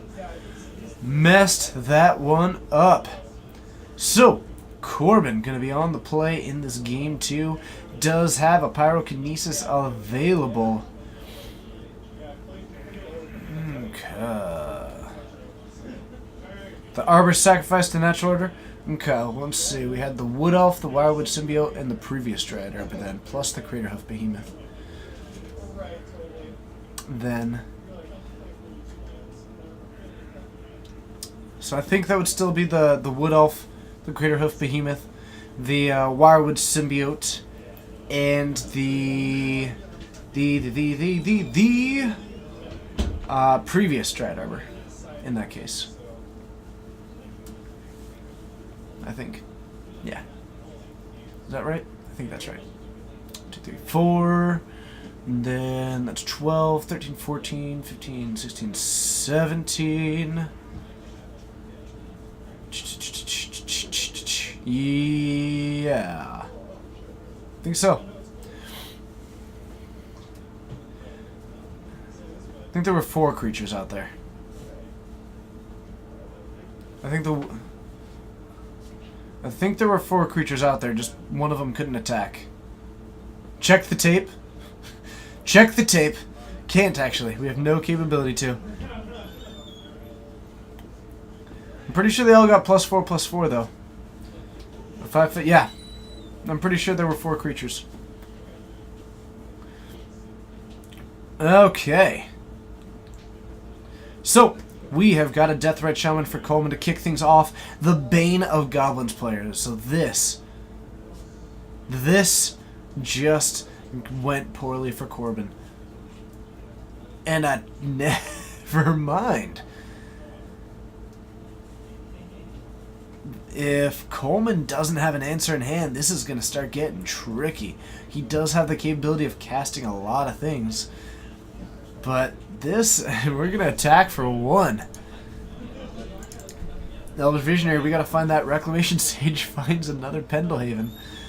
So I believe we've got Pendelhavens and Cradles in hand. Oh, double Pendelhavens. Okay. So Corbin may have just taken a pretty good edge in this one. Plays a Cavern of Souls as well, and is this a Goblin Chieftain which is about to get aggressive? Yes, it is, an attack for 2, and we are going to find ourselves at 18 on Coleman's side of the battlefield. What's up, Hodor? It is good to see ya. And we're going to attack for 2. Looks like Corbin going to be falling down to 17. Good old-fashioned beatdown game plan from Coleman, who then finds a fetch land. Still trying to find this Reclamation Sage, and Corbin trying to get a win before he does. Goblin Chieftain's hanging out. And we just found ourselves a Goblin Ringleader. Not a bad way to go about it. And that is a Warren Instigator. Could end up just being a removal spell for that Visionary. Might be wanting to save it if he can to take it down. Nope. We are going to bash a rash and probably just try and get aggressive there. Needs to be cautious about the Pendelhaven attacking in here. Nice. Wanted to offer the trade. I like that because he gets to put in 2 cards for free.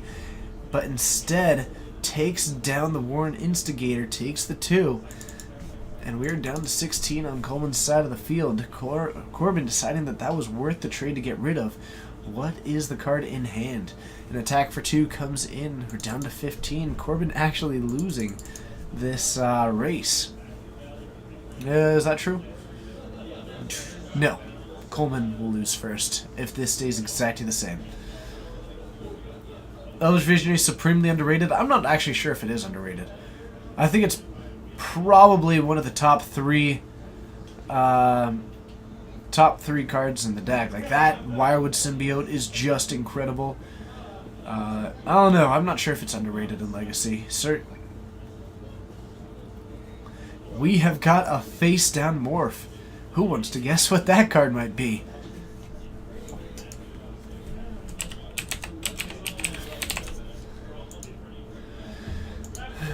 Let's see. Did I get the name right?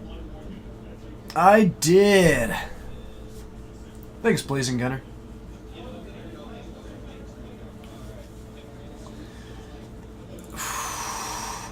So, we are going to get another attack in for 2. We do have the Pendelhaven up as well as a 2/2 in the way. Looks like Coleman is okay with this one, and he's going to fall down to 13 after using that fetch as well. Coleman taking a surprisingly good edge in this matchup, fighting through this Chalice. So, the Birchler Rangers, instead of being a 1-mana 1-1, is going to be a 3-mana 2-2.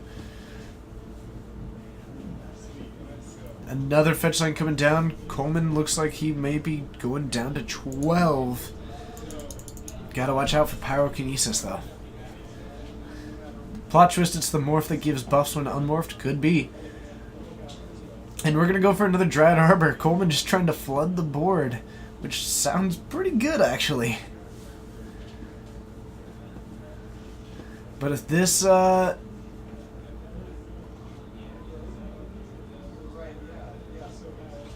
that's a natural order.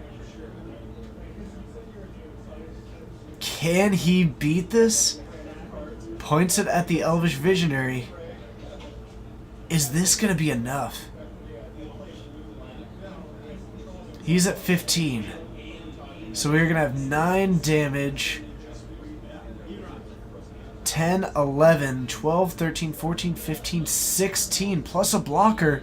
Doesn't give the other ones trample. Trying to go for Rex Sage? Could be going for Rex Sage, absolutely. Because I don't think that a Craterhoof does it. But a Craterhoof might just be a big enough creature to take it down for the rest of the way. Having a 5/5 might just be enough, so maybe try and sweep this board. If it's the Craterhoof, it is. He can block the 1. I believe Craterhoof gives all other creatures trample. Not itself. Oh, it is creatures you control. Okay, I thought it was other creatures for the trample. Never mind. Coleman is going to jam it in too. So Coleman takes it down. Elves sweeping the way through. For some reason I thought it was all the creatures get the +X and that other creatures get trampled, but that is just incorrect of me. So Craterhoof gives himself that trample boost, gets on over that Sharpshooter, and that is a lethal attack from Coleman twice in a row, playing substantially fair Magic with an Elves deck. Corbin just had nothing going on there. Woo! A brutal game. Coleman takes it down. That was a lot faster than our Storm versus Infect. Not quite the turnout that we expected. Let's head on up to the booth and let's see if we can find something else to show you. We've got about half an hour left, but one thing's for certain. Coleman, well, he knows how to follow orders. We'll see you out there.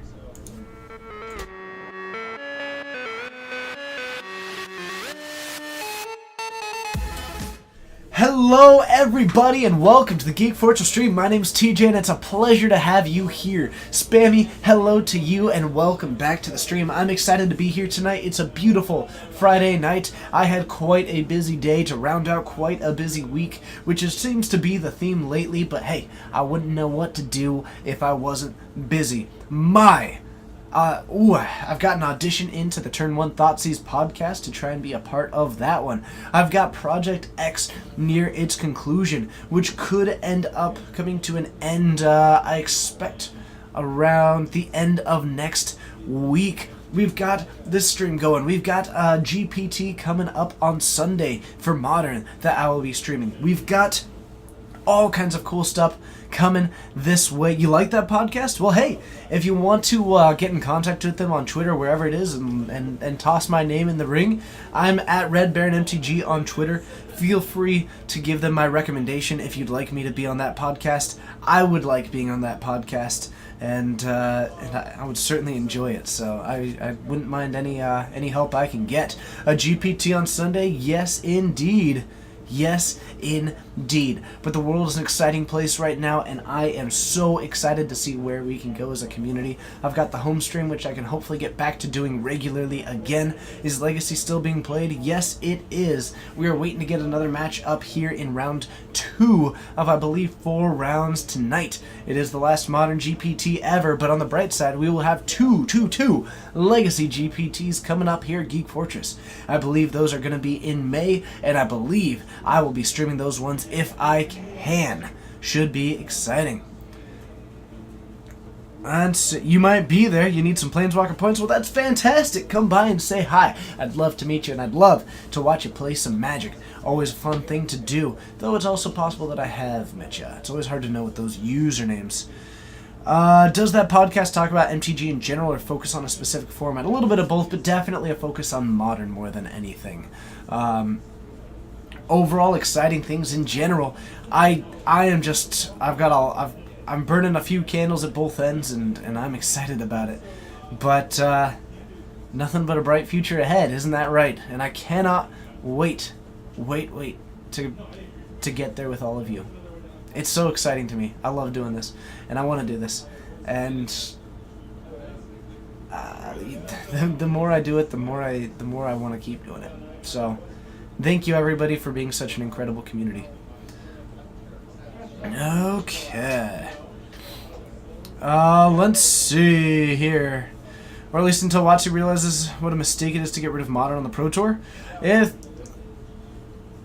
Respectfully, I actually disagree. I think getting rid of the Pro Tour was incredible. I would just like them to add a different tournament that does focus on Modern. I would like to see something that features all the formats, but I don't think that should be the Pro Tour. I think the Pro Tour exists for Standard and Limited. I would like to see another tournament series of some kind feature Modern a little bit more heavily and give a bit of a more competitive outlet to it. I just don't think that should be one of the 4 Pro Tours of the year. But that's a personal opinion, and certainly all opinions are welcome. But we'll see what else we can find. Stick around because we are going to try and have some more of that super sweet Legacy action coming your way. If you are just joining the stream for the first time, be sure to hit that follow button. Or if you are, of course, particularly ambitious, and if you do have both the means and the inclination, consider hitting that sub button. You get some super sweet emotes, you get some super sweet love from me and appreciation, and you get to help us do what we do. And we've got a lot of ideas, and we're working on getting the resources to do so. Currently still trying to find the cheapest way to obtain a computer so that we can split the CPU usage across 2 devices, and then we can start Skyping in some pretty incredible guest stars to come do commentary with me, which I'm very excited about. The Modern Championships would be sweet. I think Modern Championships would be sweet. Team Standard Modern Legacy is a cool format. I completely agree with that one. I'm not sure how widespread it can be, but I would love to see more iterations of that format, because that one just was hugely incredible to watch. And I am excited about that because, of course, my perspective from everything is looking at it as sort of a show in my mind. And while there's a lot of exciting things to be done, and I love playing Magic, at the end of the day, this game and this community to me is such a cool thing to be able to show people and to try and entertain people, and I love that aspect of it, and I think that one offers a lot of opportunities for that. Absolutely, you are right. Was extremely well received. Whew, man, how exciting! I'm going to stream for the next 3 nights. That's awesome. I'm streaming tonight, I'm streaming tomorrow night, and I'm streaming on Sunday. And then I'll probably stream from home on maybe do a short stream. I don't know. I'm still house sitting, which means that I'm a little bit more restricted in my time frame. But I'm trying to get to a point where I can start streaming from home regularly again. Trying to do short little bursts of it at the moment. But that one has always been the schedule a little bit tentative because I try and focus on this stream as the main platform to interact with all of you, and the side stream from home as a way to do those interactions when I am able to and when I'm free to, which I do truly enjoy. And I'm actually going to try and get some guests from around here. You can give us a PC, but you don't think it has enough CPU. That is okay. We are looking at acquiring one through an upcoming auction, which will be getting away a bunch of computer pieces. So we're going to try and actually, because we could theoretically just go out and buy a PC, but we're trying to use the money as efficiently as we possibly can, and by waiting just a little bit longer, we are able to potentially actually get a lot of the pieces that we need or desire for a potentially fantastic price. So we're trying to hold off at the moment and operate with what we have so that we can really get more bang for our buck, so to speak, in the future. So I'm excited about that potential, and what we can do with it. And we're just a lot of cool ideas coming down the pipeline. I'm so excited about what this stream can do, and I'm excited about getting there. And I think, you know, we're still trying to hit a point of stabilizing with what we do have, and then it's going to be a matter that as those subs can increase, then we would be able to start adding in more features and more things that we can do. But at the moment, it's trying to hit that point of becoming truly self-sustaining and powering through all that. And so far, we're getting pretty close there. By the way, if you need Khanta Tarkir fetches, get them now. Hey, that ain't a bad point. I mean, oh, they're about to go out of print, aren't they? No, they were already out of print, I guess. I don't know. It's not a bad point, though. You probably should. You probably should. If you can. If you can. Okay. Though, as a quick note, I will say, maybe I should add the cheer cup. I've always considered adding the cheer cup. How would people feel about that? Personally, I'm not a big fan because it would clutter up our zone. But, of course, always remember that cheers are another way to interact with us. Yeah. Oh, and while you're at it, I do got to give some love to the store which hosts us, Geek Fortress Games, located in Snohomish, Washington. Such an incredible store with such an amazing community. I cannot recommend them enough if you're ever in the area, in the greater Seattle area. We're just a bit north of them. But if you do want to help this store do what it does, which is have an incredible community with a great owner and an awesome, I mean, if I do say so myself, incredibly fantastic stream run out of the back of it, check out the store, check out the website, geekfortressgames.com. Show some support to the store, which lets it all happen. The cheer cup might be a cheery container on stream. I might be cheery enough for both of us, but I don't know. It could be something that we could add. We could try it out sometime. I'm not sure how I feel about it myself, but if people would enjoy having that little mini game on the stream, then I can certainly investigate it, if nothing else. All right. Coleman's keeping his eyes open. Hopefully we can get a Game 3 or a Game 2. I don't quite know, but I'm going to send him a little message-a-rooney and see what we can do. They're so gaudy. Personally, I'm not a big fan of them, but when you try and entertain, if people are entertained, that's what it's all about, right? So, I'm certainly open to the idea. Let's see. Any other matches or features? Let's try and get some other stuff going on here. Sorry, excuse me for a moment. Any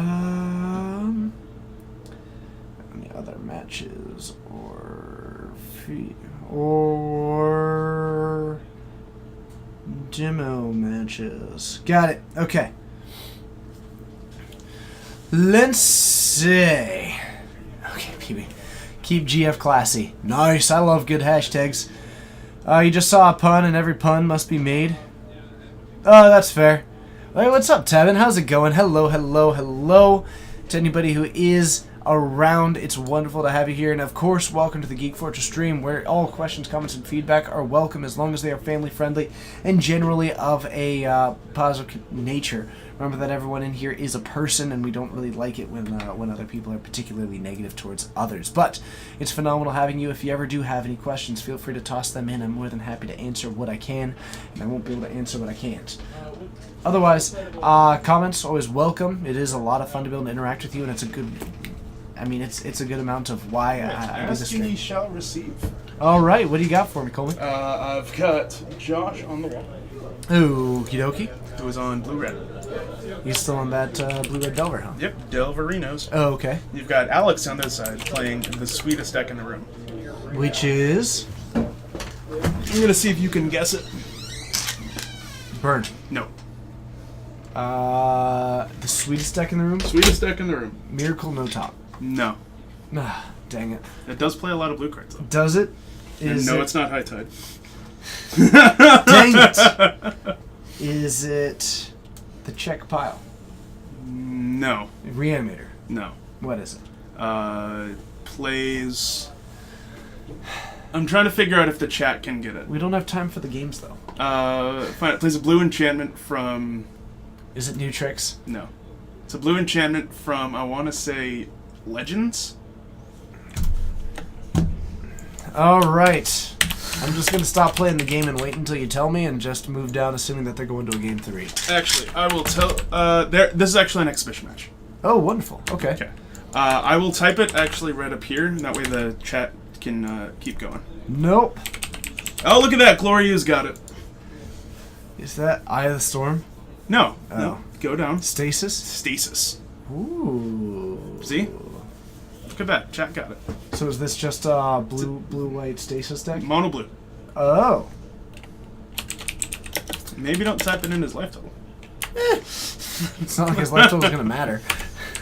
No, Alex's life total is going to matter. That's Josh's true. might not so much. So, who do you take in this one? I have no idea, but I think I'm going to take Delver because Delver is Delver.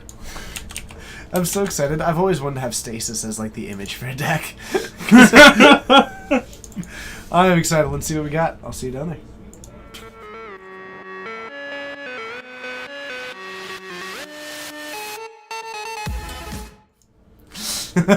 Can't say what I was going to say. So it looks like a Chain Lightning as well as some Ponders and a Monster Swiftspear already has Alex down to 13 as we take a little peek in to the mid game going on. Otherwise, Alex with 2 islands out and not a whole lot to do. Also, Alex is just getting back into the game after stopping for, he said something like 10 years.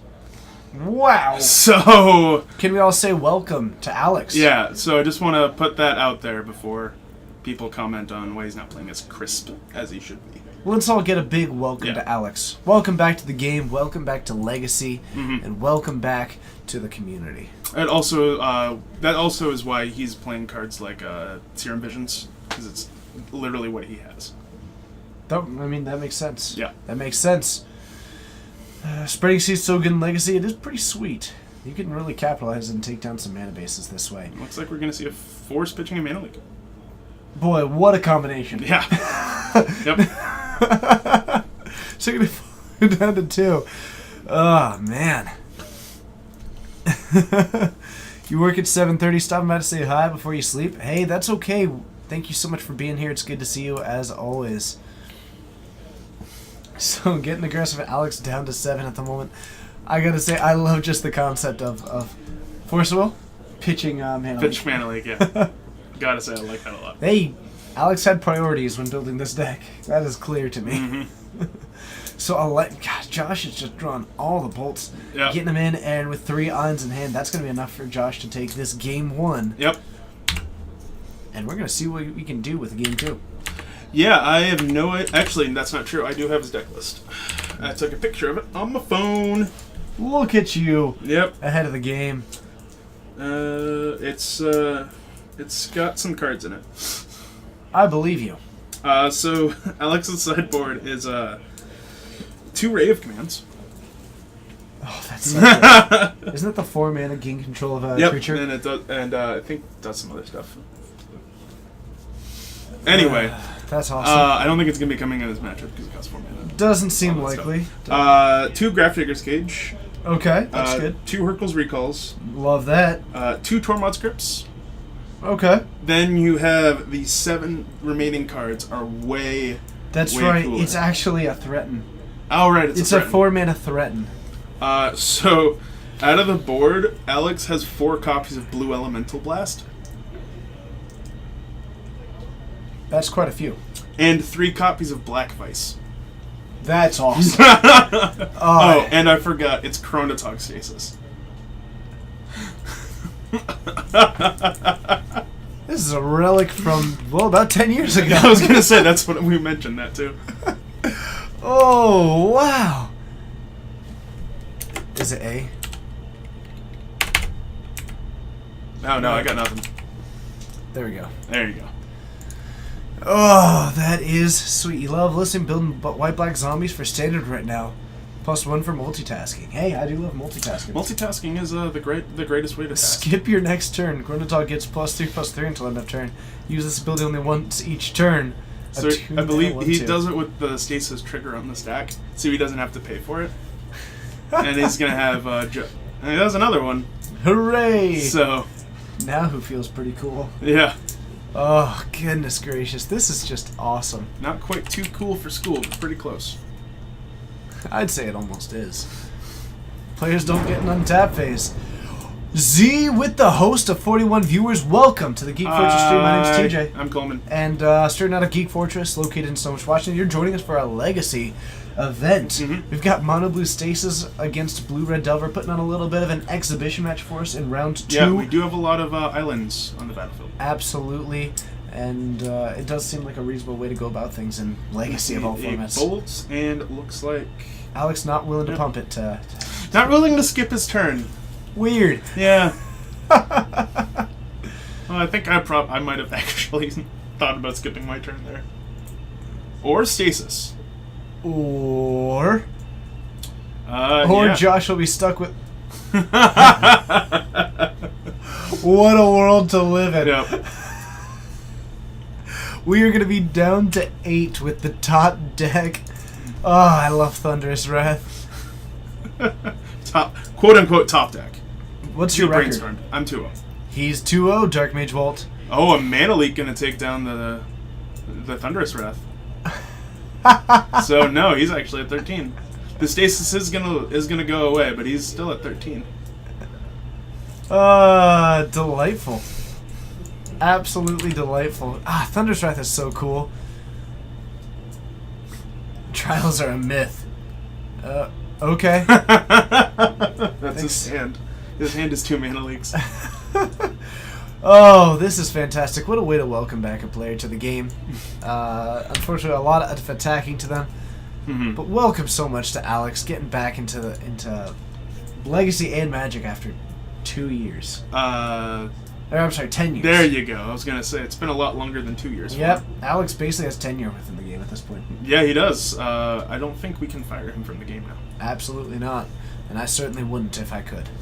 And it looks like Alex is just gonna draw lands and Mana Leaks. Yep, and those Mana Leaks don't interact with Delver's Secrets. Well, they do, but just not when it's in play. Yeah. Right, baby? I hear you there. Yeah, I asked him last round if he would be okay with going on camera, and he just looked at me. He's like, "Obviously, I'm okay with going on camera. I'm playing Stasis." What a good attitude. Yeah, I love that. yeah. He's a very cool guy to talk to. I'm glad he's coming back. Oh, that's funny. Well, if you haven't yet and you're just joining our stream for the first time, be sure to hit that follow button and join us more in the future. We've got streams on every Wednesday, Friday, and Saturday. Plus, this Sunday, extra special stream, Coleman and I Yeah, coming at you hot with a GPT. fresh out the gate with that Geek Fortress trial. So it's a GPT and a GFT. Straight out of crop rotation. Crazy mana named Forest. I don't know what I'm saying. I'm just saying things. MNF. Hold on. New World Attitude. Nope. New World Attitude. There we go. And the name of our Things you haven't seen before.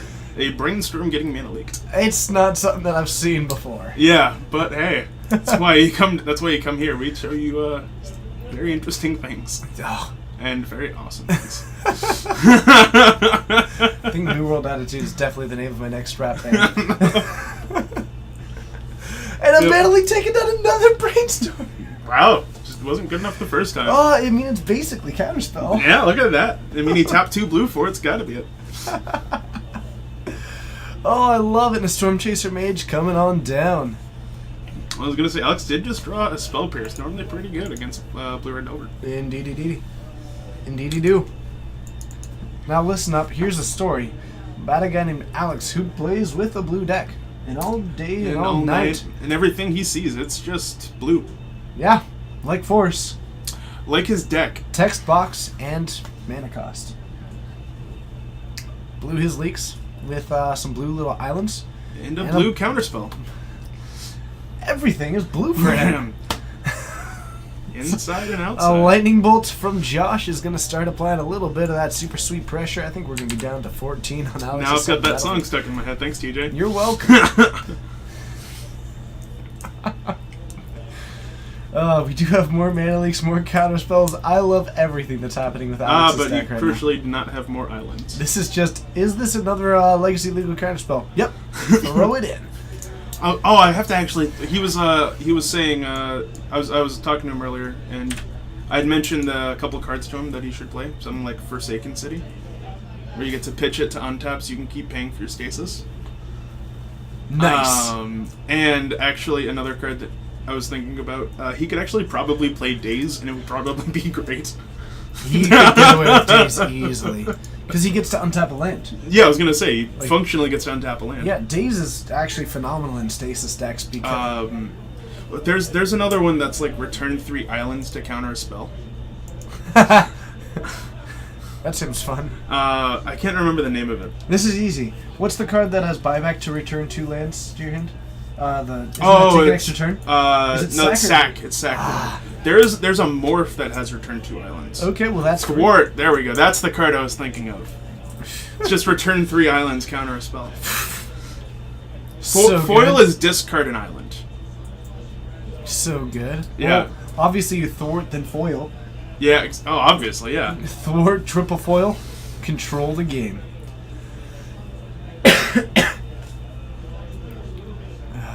Man. Regular John, I'm not sure if it'll actually end up being relevant. I promise it won't. Actually, you have the deck list. So. It will not matter. He's also run Time Elemental. No, this is actually a Chronotog deck. Oh, Chronotog. Man. Fire Blast. Is this gonna be the end? Well, I think Alex is I think if I have a counterspell in hand, looks like we're gonna force it and go to 4. Works for me. Pitching, I think, your Chronotog. Can we actually remove the Storm Chaser, save the world? Stasis here would be pretty good.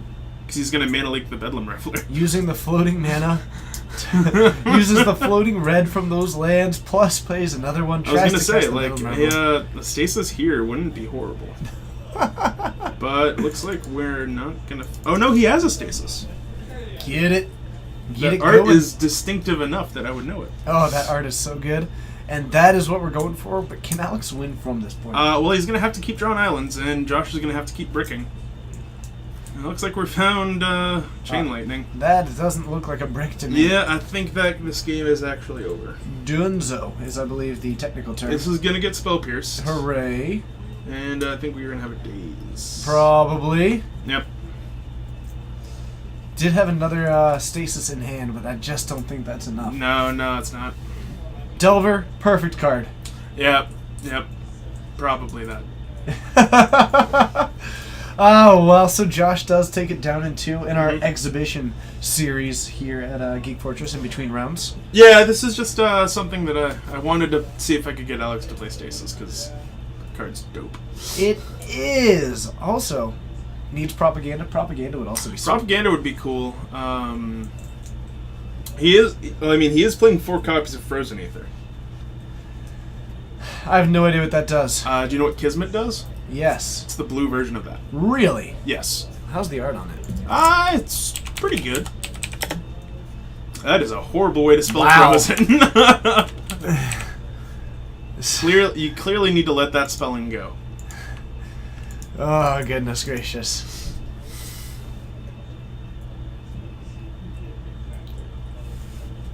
How dare you? How dare you? Actually, that art's kind of sweet, though. No, the art is pretty good. The art's pretty good. How dare you? This is how you get people. So Alex kicking things off with a summer, or with Serum a Serum Visions. Summer Visions. With Summer Visions. The rarest of visions. And we are going to count it. Look like a force battle. Force battle. Taking it down. Yeah, that's not bad. I like it. I like trying to get the Delver off the field though.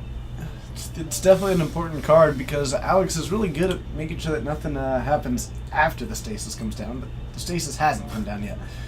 I like where your head's at, Tevin. I like where your head's at. Yes! Wow. That is, Man Stasis, Renegade Rallier, Back Stasis. Ugh.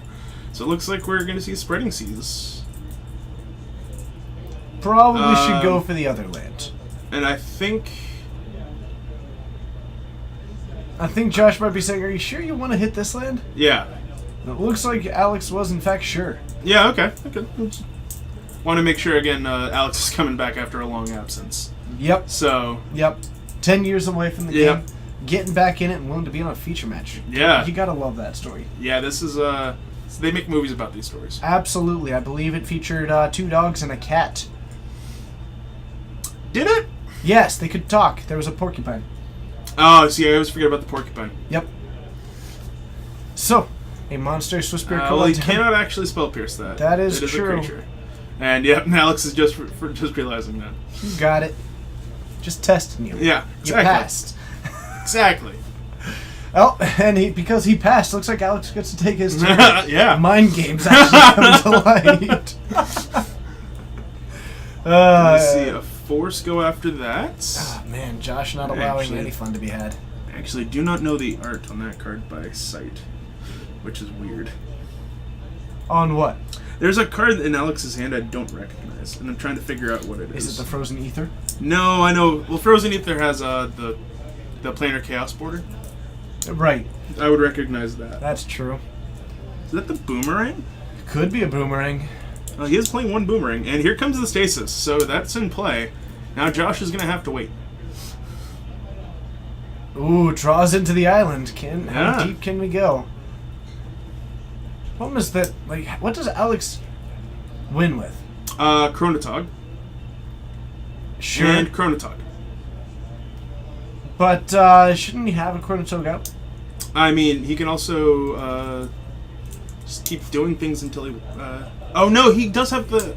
He's got the classic boomerang it on my end step to reset stasis. So he'll have lands untapped. Yes, the classic. It's a classic for me. I like how you just said, oh, it's a classic. You boomerang the stasis. Yeah, you on their end step you boomerang It's only a stasis. classic because it hasn't been seen since. I guess that's true. How is Alex going to get enough mana to do that, though? Well, he had an option. Now he doesn't. Yep. Yarp. So, yarp. If nothing else, Alex is going to have so much mana. Oh man, he's gonna have the best mana. Josh might just have to start discarding, going for the good old-fashioned mill game plan. Yep, that is actually how he tries to win. Oh, man. A lot of cards in hand. Now we are going to finally be stuck with it. All right, the stasis finally goes away. Does get to draw. I don't think you Should probably... There we go, okay. Yeah. All right. Oh, we found an island too. That is unfortunate. Yeah, I think a you little bit. probably wanted to get rid of it. If only you could get rid of it the end step. Alex not getting to untap theirs. Look at all of these burn spells. Question: do these resolve? What is that card? That? Oh, is that no? That's disrupt. Huh? Okay. How disruptive? Okay, I was gonna say I didn't think that looked like a boomerang art. She should suggest taking turns to Alex from Otter. Oh yes, yeah. Well, I'm trying. He looks to be concentrated on Legacy for now. I don't really want to push more than one format on him. That does seem reasonable to Yeah, me. especially when he's just getting back in the game. Yeah. Getting back in at Legacy. Yeah, well, he said he used to play a lot more when when this deck was the thing to do. It was Stasis versus Necro. Oh god. Oh. Yeah, he was very disappointed when he was informed Necropotence is banned in Legacy. I wonder why. Yeah, couldn't tell you why. Seems like a completely fair card. I don't know. I mean, like everybody else is drawing cards. My opponent's gonna draw 3 cards for 1 mana. I can't draw 3 cards for 3 mana? It just doesn't seem That's fair. not fair. Seriously. Ugh. Hashtag unban Necro. It's a potent solution to the meta. Although, I am gonna try to get Alex to start playing Exhaustion. Exhaustion is such a dope card. That is actually pretty cool. Short-term stasis. Yep. Wait, Necro not a thing anymore? Do you see anyone playing Necro? I have a That's distinct feeling that Storm would be playing it. That's a great explanation for Exhaustion now that I think about it. Short-term stasis. It is. Yeah, I'm gonna start using that. Cool. You're welcome.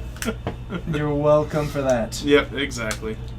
This deck needs the 3-mana draw 4, skip your next turn card, and red for the blue-red Walker. For Ralzeric. So you can untap your land. Yep, because it twiddles. Yes. That is the technical term for it. Yep, but does it... I mean, I know that it can twiddle D, but can it twiddle dumb? Well, I mean...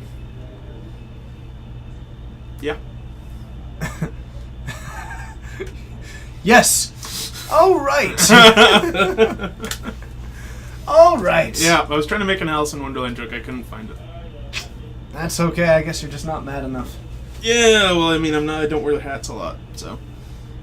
I do wear many You hats. do wear a lot of hats. I'm so excited about this the Turn One Thoughtseize podcast. I'm hyped for this. You can wear so many hats. I know! Oh, man. Actually, I could make a bunch of jokes, but I shouldn't because I'll start going down that train. Yeah. I do love it. It's my The train favorite book. does keep a rolling all night long. I mean, if you want to go for Through the Looking Glass, then absolutely it does. There's a train in that book. Oh, there is a train? Yeah, she rides it. Mm. There's a horse on there.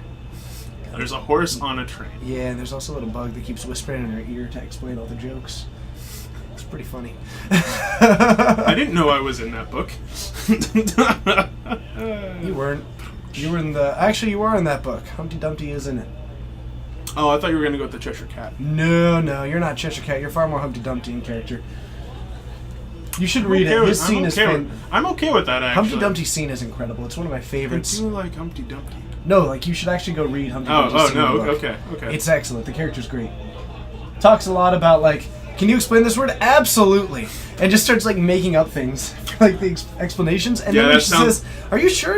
And Humpty Dumpty says, "Who's the master? The language or me?"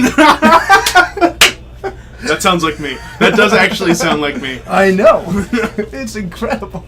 It's Yes. like, I'm sorry, but I believe I'm the master of this language. The words bend to my will. I don't answer to the English language. I like it. I like it. It's a fantastic scene. I love it. That sounds more like TJ? No, I make up a lot more words than TJ does. I guess we could probably both find ourselves there. Yeah, I guess. There's a fine argument to be made Yeah, for it. no, we both make up a lot of words. Yes. Maybe it just takes a Humpty Dumpty to do some of that commentary. And when we fall down, I hope that you'll help pick back up. Put you back together. Absolutely. I was promised. You were promised to be put back together. Yes, by all of Dylan's horses and all of Dylan's. Dylan's employees of non-specific, could be anyone. It's weird because Dylan doesn't have any employees. Yeah, Dylan does all of this stuff will by himself. put me back together when I Yes, yeah. I'm excited about it. I bet we're into the next round. We probably I are. haven't been eating dinner lately. I haven't had enough time. Could you do me a solid? What's that? I think you can probably guess. I it. think I do too, yeah. Thank you so much. I've had to keep skipping dinner because I haven't had time. It's kind of a bad thing. Thank you. No problem. Well, we've got... Yep, the next round just started. I'm going to see what I can get you guys. It's that Coleman makes up words, TJ makes up improbable situations to use them in. Yeah, that's probably true, actually. Oh, goodness. That's probably true. Breakup is always hard. That is true. That is true. I don't disagree with you there. Okay. I'm so excited about this next round. We're heading into round 3. Should be a lot of fun. Thank you so much for joining the Geek Fortress stream, and I hope that you're having a fun time. We were able to see some exhibition matches happening, and we are getting ready for some true feature. Round 3 Madness. Hi, Steven. There you go. Thanks. I'm playing the match. Oh, are you playing? Okay. Is he alone? I'm never alone. I can't be here for long, but I'll say hi. Thanks, Steven. Okay. So, let's see what we get. All right. Well, I'm gonna put me on camera because no one else wants to. Okay. Yeah. And you have Jonathan on the other side. Okay. He was on earlier. Same guy. Uh-huh. Just like last time. But, What is he playing? Oh, right. Jonathan's facing the wall. Not bad. And gotcha. Forgot about that. catching up on chat. That's okay. I already completely forgot what Jonathan's playing. Luckily, I know that Coleman's on Elves. And, oh, I know what Jonathan's on Infect. I mean, this has been an exciting week in Magic for me. Oh gosh, I remember that we were texting each other when it got banned. It's so exciting. So Coleman on Elves up against Infect. It's actually going to be an Elf versus Elf in the ideal situation.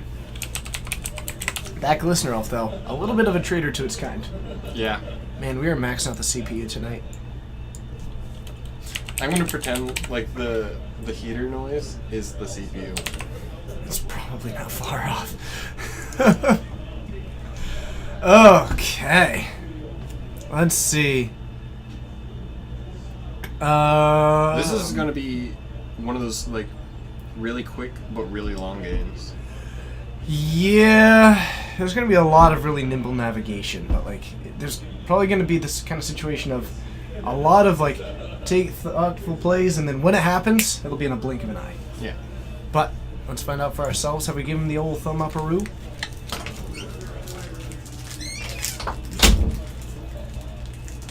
Thank you. That was perfect. I'm going to chow down on this if you want to fill in some conversation for me. See, I don't know whether to talk about like Legacy or everything else. I don't know, man. So much happened, and I feel like I don't know what you guys have talked about already, but you probably talked to death about Top. And I dabbled on it. I think it was important and good. I think it's I think, in my personal opinion, not very professional opinion, I think that it's just the like purely from a logistical standpoint as well. That is a nice mic, by the way. Never been here in a while. I know, we upgraded our system. Yeah, that just the part where Top, like an inexperienced person with a Top in their deck, is going to make the round go to top in almost every case. Woo! Sorry. Is that one? I Of hate the, you. Is that one of the? Yeah, that's one of the rogues. Z Magic 94. Yeah. So I don't know about this matchup. That was I don't know if that was intentional. That little flick from Jonathan. Mm-hmm. But it looked spicy. Show Coleman with his. Show him a good what's for. I'm gonna take Jonathan Akshel on this one. Mm. I think that just he's a little bit faster, Yeah. and I think having the Force of Will is gonna be a pretty nice touch. Mm-hmm. But I don't know. But Z Magic, awesome, love it. Thank you so much for the sub. Thank you for the support. Thanks for just being an incredible you. 151 subscribers, and I love it. Oh no, I just misspelled it. I was gonna say it's an interesting way to spell Jonathan. Okay. So a wood elf Wood Elf. trying to match basically a Llanowar elves. And Glistener Elf out and about on the field. We do have a couple of green spells in hand, but otherwise just 2 lands to match it. I think that it didn't look like Jonathan had a very strong hand. He mulliganed, correct? Yeah, looks like it. It's not strong at It all looks to me. very creature heavy, which is not what you want. You Inkmoth Nexus is fine though, and Coleman's going hasn't played a second land yet. This turn was probably hoping to find a Cradle, yeah. but is instead going to go for the... Should I give him the how many times have you fetched? Sure. Give him the old how many times have you fetched? Hey Jonathan, how many times have you fetched?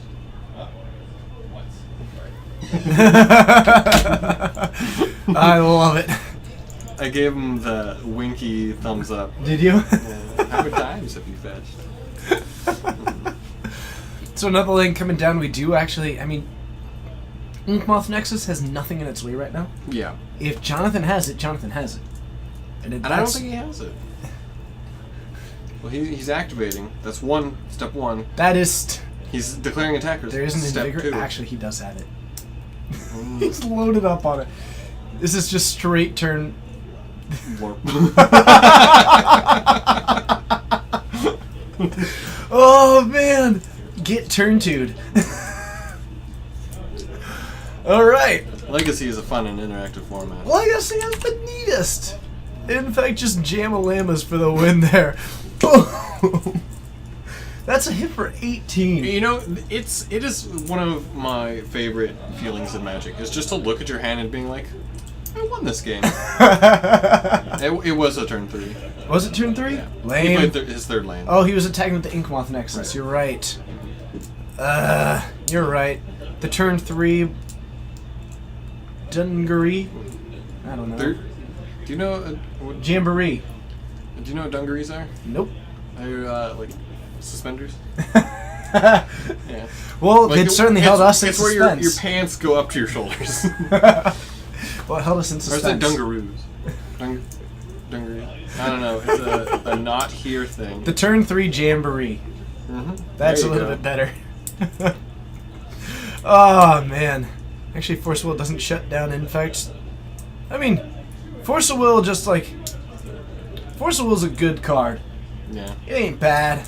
Well, I mean, in a vacuum, Force of Will is a pretty bad card. No, it's not. 5 mana, you 2 for 1. Free yourself, counterspell. You pay a life. Always worth it. It's not free. You gotta pay a life and a blue card.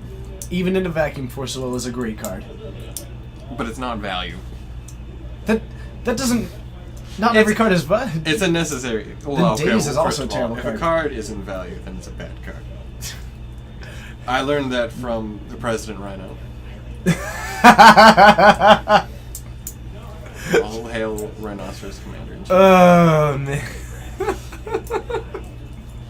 I taught someone what Siege Rhino was today. It was a weird feeling. What do you mean you taught them what Siege Rider was? They asked me, or we were talking about Standard, and like, oh, hey, like we can play Standard now, and it's like, yeah, I played this, because I was talking about how Cat got banned and it's the Menace, and it's like, well, I can't be one to talk. I played Siege Rhino, and I played Coco, and I played Reflector Mage, and I was playing Snake for a little while. Of all the decks that you just named, only Company is probably the one that also deserved a ban. Yeah, and so when someone was like, well, what's Siege Rhino? It's like, well, let me tell you. Well, let me... Have you found Rhino? Yeah, that's exactly it. Our Lord and Savior, Siege Rhinoceros. Where are we located? Well, this shop is located in Snohomish, Washington, in the Pacific Northwest of the U.S. Yeah. In a shop called Zachtronic9. Thank you so much for hitting that follow button. It's a pleasure having you here. Welcome to the Fortnights, and I cannot wait to see you more in the future. Questions, comments, feedback, always welcome here. We do just try and keep it family friendly and a little bit of a positive feeling. Community's got a lot of Yeah. hooked on a feeling. Ban the second Siege Rhino.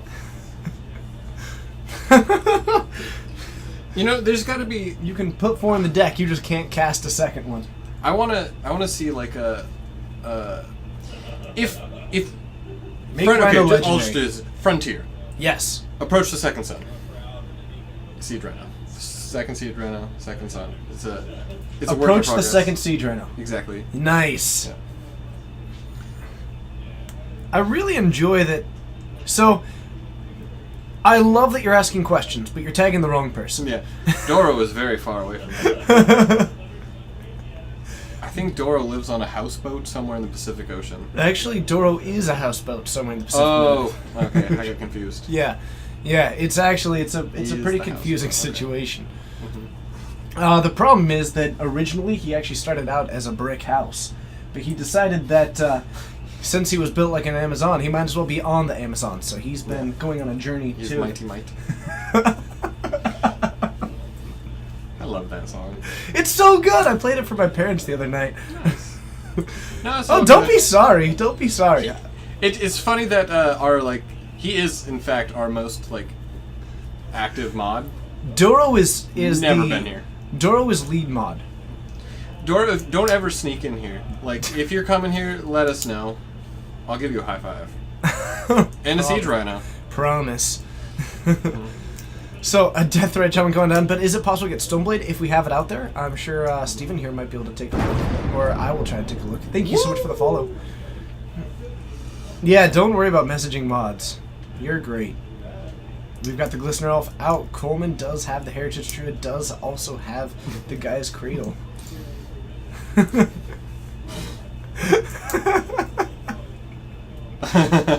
Yeah. What do active mods do? I need to learn. Both to be an active mod and to have them? Yeah. See, I am a total abuser of power, and that's how Tevin became a mod. And we've appreciated it ever since.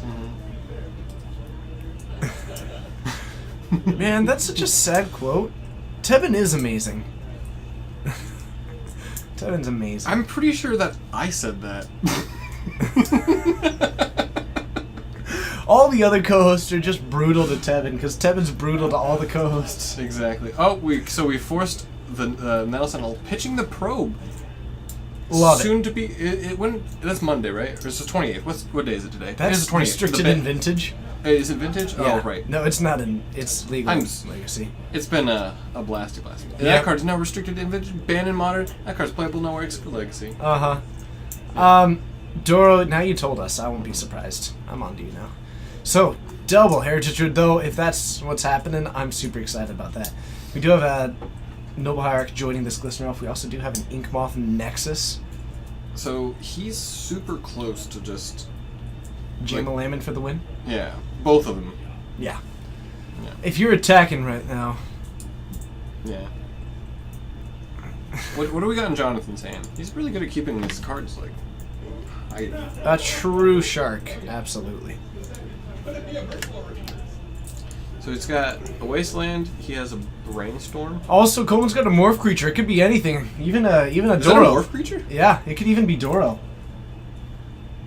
What morph creature does he play? Birchlow Rangers. Okay. Do we stream every day? Every Wednesday, Friday, and Saturday we stream from here. I personally stream from my stream every other day that I possibly can. This week is a little bit busy because I'm actually house sitting.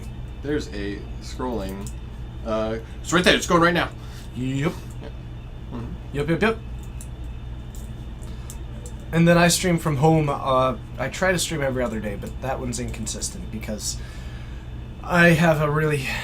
You've been playing lots of. I love Clone Drone in the Danger Zone. I haven't been able to catch many of your streams because of work and then sleeping. But it's just always funny to see kicking bots. It's so much fun. It's like I only have about an hour. Streaming Magic for an hour is awful, but kicking bots for an hour, so much fun. It's so funny to see. It's like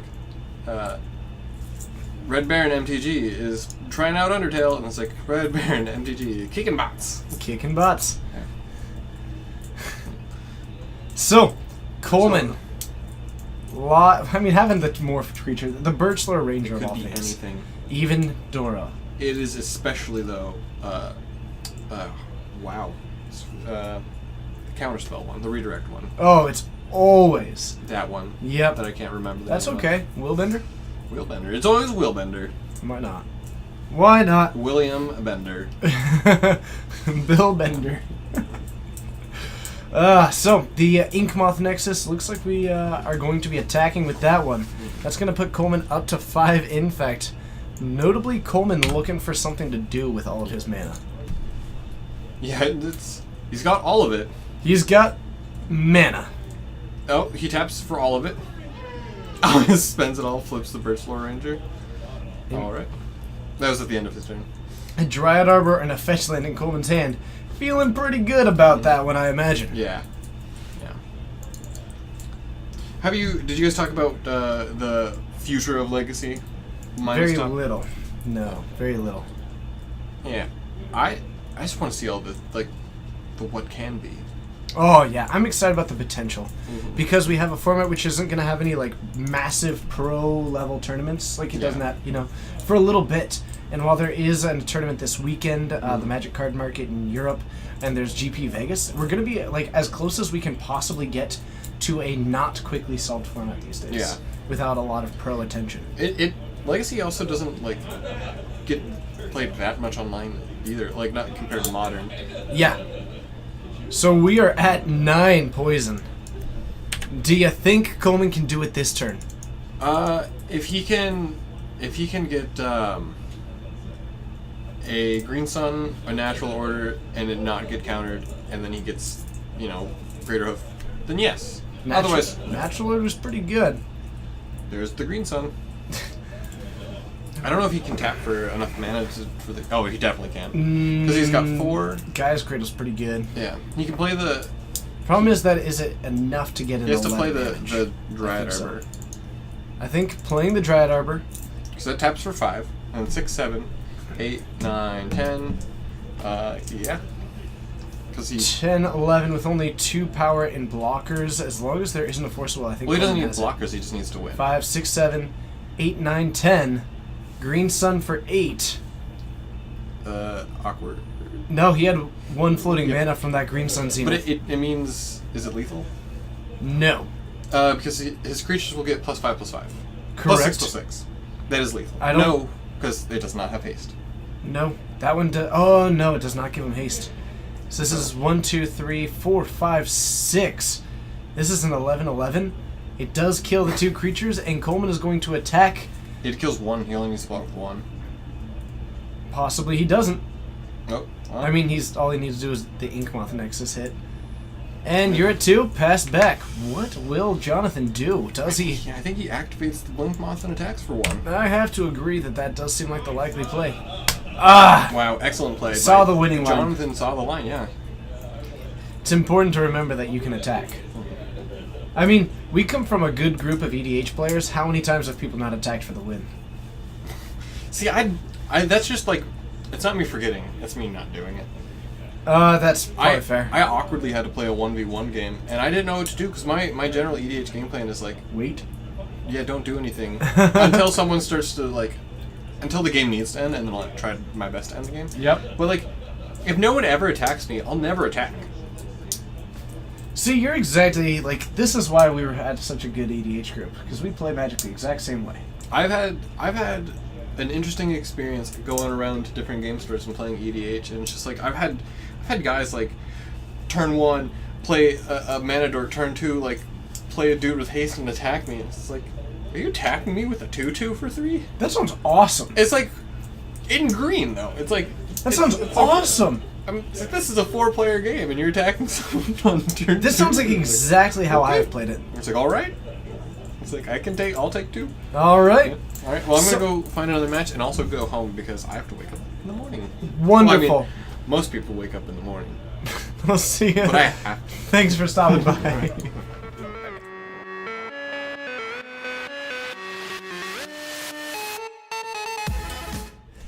Hello, and thank you so much for joining. It is a pleasure having you here. Nayaru267. It's a pleasure having you here. Thank you so much for stopping by. Thank you for hitting that follow button. You are a rock star just like Tommy Moonray and just like everyone else in here. Welcome to the Fortnights. And truly, it is fantastic having you here. If you are brand new to the stream, be sure to hit that follow button. And of course, consider if you do have both the means and the inclination. Those subscriptions do mean a lot to us. They help us do a lot of things. And right when I say it, that's when it happens. Techno Squirrel, thank you so much for the subscription using your Twitch Prime sub. I appreciate it hugely. That's incredible. It helps us do what we do. Thank you. Truly thank you for helping us do what we do. Your support means a lot to us. What's up, USMNT? It is good to see you. Ah, how exciting. I know. In case you're wondering, you are Groot? Wow! That's awesome. How's the whole growth thing going? I know that you were pretty small last time that we saw you. But if anybody has a moment, hey, I'll tell you what, let's have some fun. For the next little bit, let's start some good old-fashioned emote hype for Techno Squirrel. Can we toss some emotes in? I gotta say, yes we can. Let's jam some of those emotes and have some fun with it. You think Infect got a bit worse with Miracles leaving? It's a fantastic matchup for Infect. I think Infect is always just cool. Infect is a cool deck, and I like seeing Infect around. Sub for Coleman? Sure. Sub for Coleman. Sub for all the things. Sub for supporting the shop that does this. Sub to help this stream do what it does. Because I love doing this, and I want to keep doing this. And if That's what we can do. That's what I want to do. Like, I truly, truly love being a part of this community. Okay. Nope, there's not been a Tommy Moonray stream in 6 months. He did show up to the pre-release, actually. Cute Groot will be epic. Comes out next weekend. That's Guardians of Groot. I probably won't go see that in theaters. I won't. I know that I won't. I'll say that maybe I will, but I won't, and I won't. Is Control viable in Legacy without miracles? Yes. The problem is that people can define Control differently. If you're talking about Drago Control, then it just got a lot less viable. But Control takes a lot of shapes, a lot of forms, and it will probably still be very viable. We had plenty of Control decks that were existing without using the Sensei's Divining Top, and I'm sure we'll see some more going forward. It's a phenomenal card, but yeah. A lot of things is that usually Control decks need to have an expected meta to be able to start attacking it, so it'll be curious. We should convince Maeve to get TJ to see Guardians of Groot 2 in theaters. I'm not sure why getting Maeve to convince me to do it. I'm not sure why Maeve would get me to do it, but I pretty much never see anything in theaters. Leovold Sotai is a form of Control? I would say it is. Absolutely. Absolutely. I'm actually infamous for my mod abuse. Fact.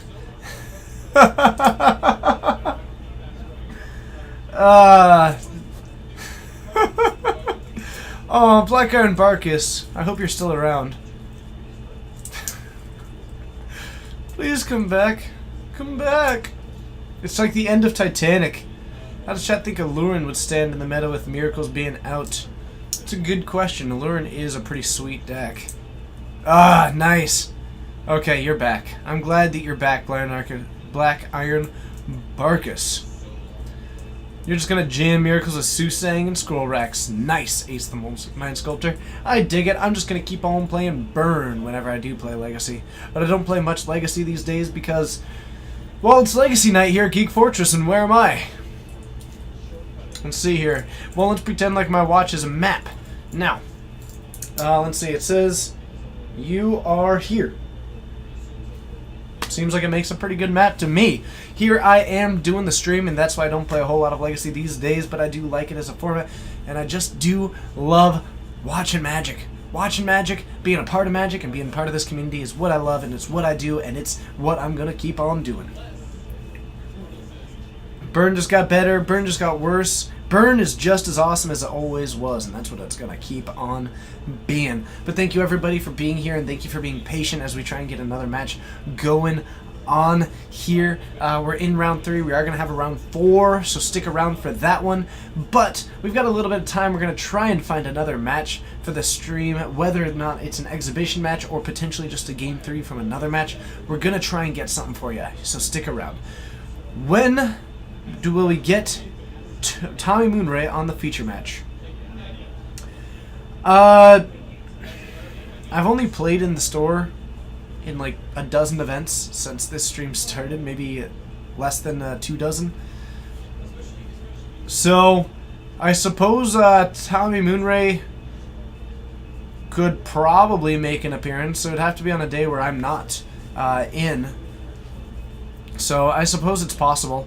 And one of my goals for this year is to try and develop some more 2-person combos.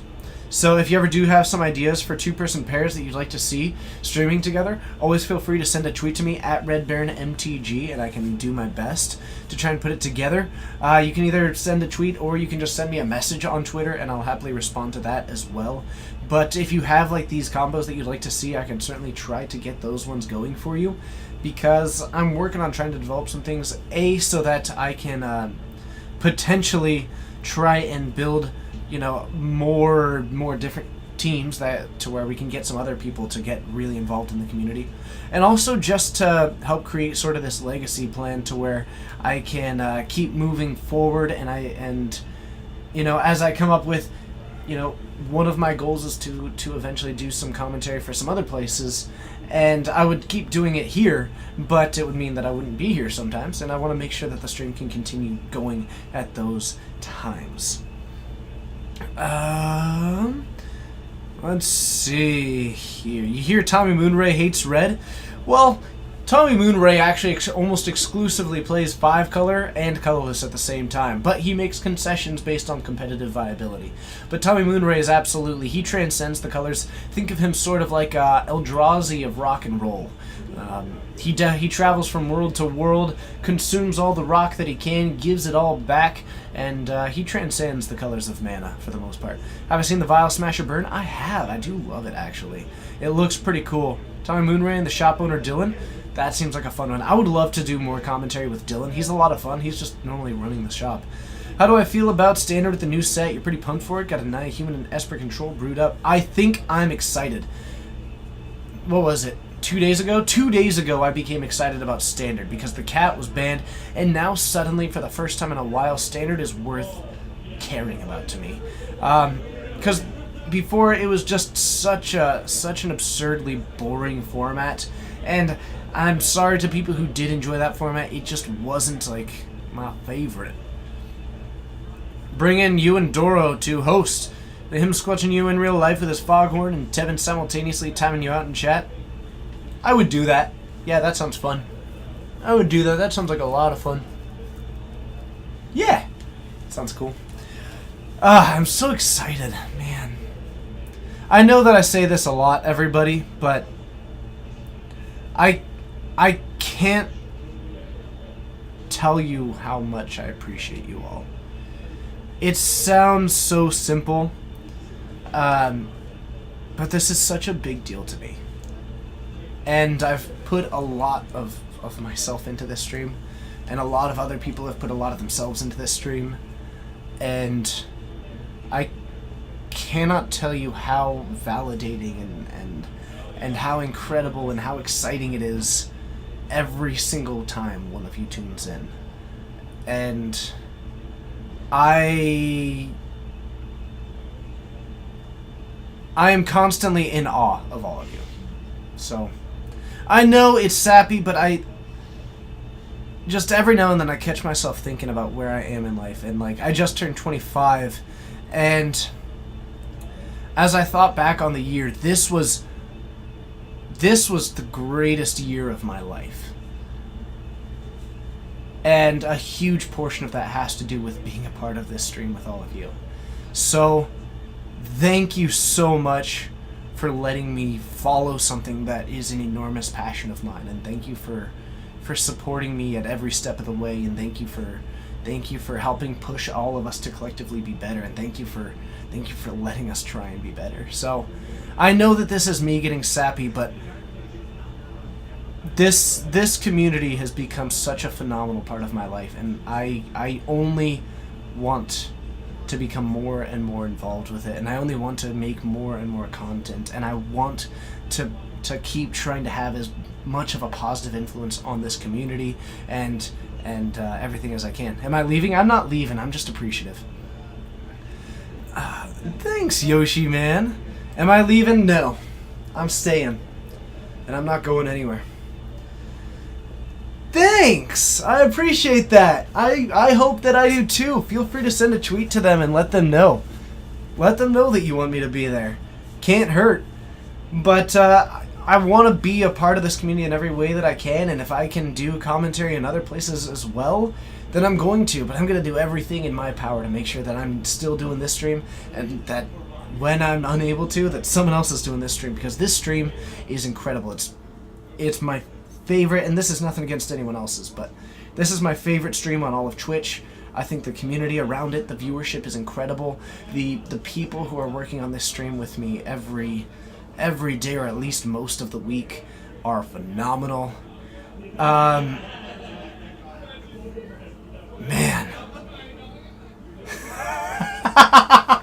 Medieval Twitch. Sometimes when I'm doing something else, I stop doing something else and watch the stream. Thank you so much. And Doral, thank you so much for the kind words.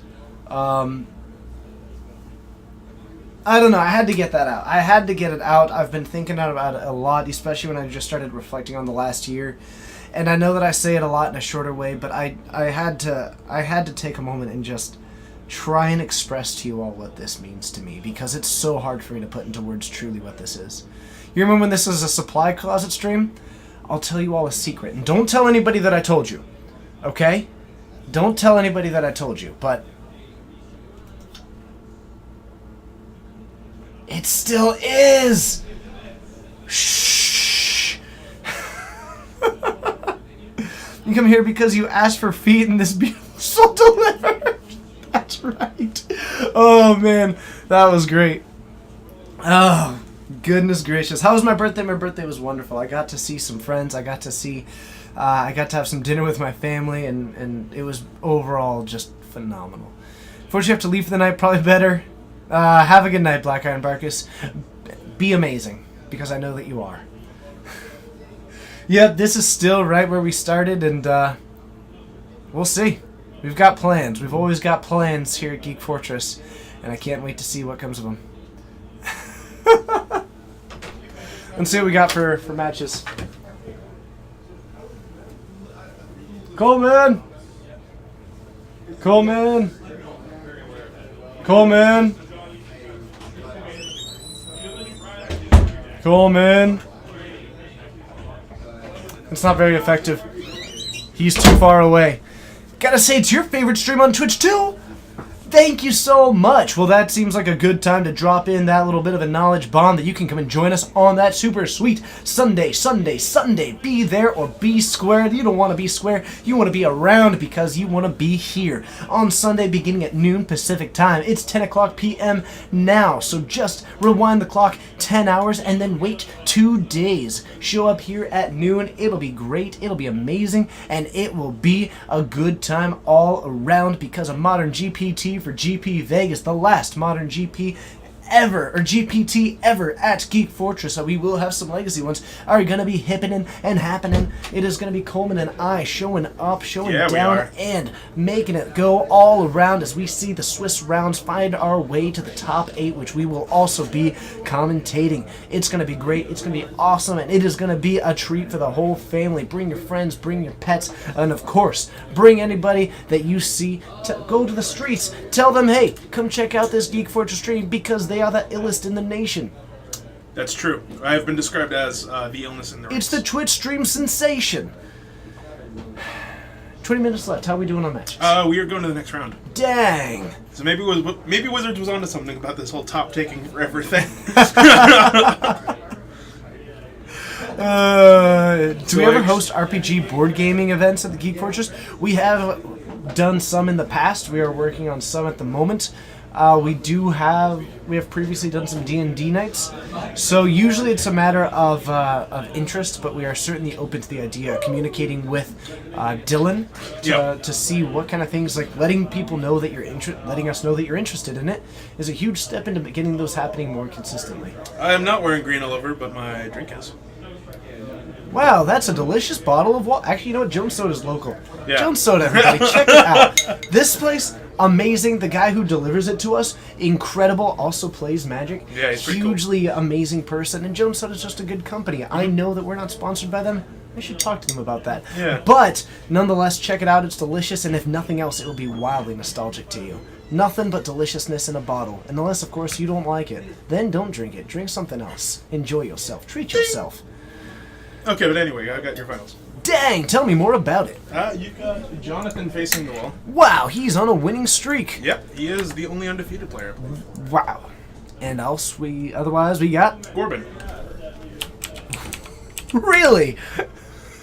Yeah. That's delightful. In fact, making its way through all the tribal decks today. Alright, thank you so much. Goblins versus Infect. Let's see what we can put together. TJ, I should have been a radio host. Actually, fun fact, for a good amount of time, that was kind of my dream. I wanted to be a radio host for a long time, and actually it's not something that I've completely discounted, but the problem is that I don't really know how to get into it.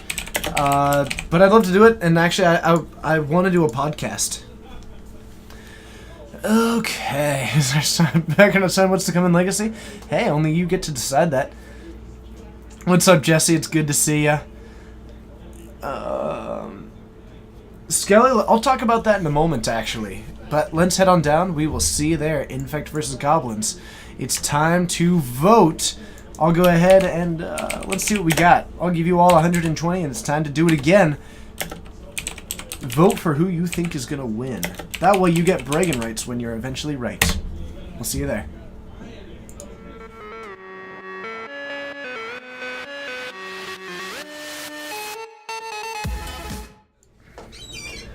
Never mind, they're already going. Okay, so I showed up a little bit late to the party, but that's okay because we're making it rock and roll.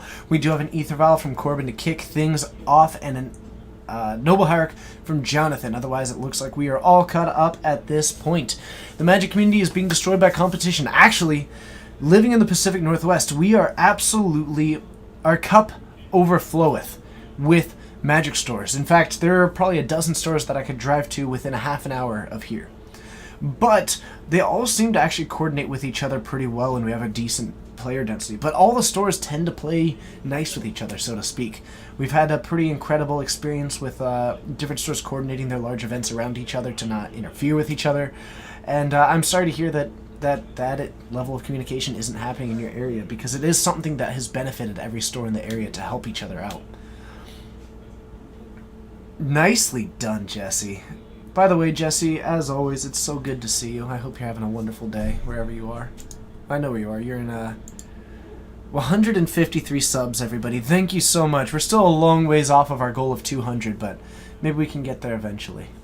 I think the closest we ever got was 193 or something like that, but we never got 200, and now we've taken a little bit of a decline since then. So, Ether Vial coming on down. We're going to double up on Goblin Lackey. Jonathan's going to have to deal with something here unless he feels like double blocking, and double blocking does not seem like what Jonathan is in the mood to do. So, Tarfire as well. Now that is a good draw. I'll be curious to see if we just see Corbin try and fire that off now. I love it. A whiptastic birthday, thank you. So an Invigorate happening here. We are going to gain 3 life on Corbin's side of the battlefield, up to 23, but we do now have a 5/5 Glistener Elf, and Corbin's just going to pass it back. I do see a Gem Palm Incinerator, but we also do have this Ether Vial on 2. Ooh, an Infect winning by 1 vote. Another Invigorate coming down. And another Vine's coming down. Is that it? Whoa!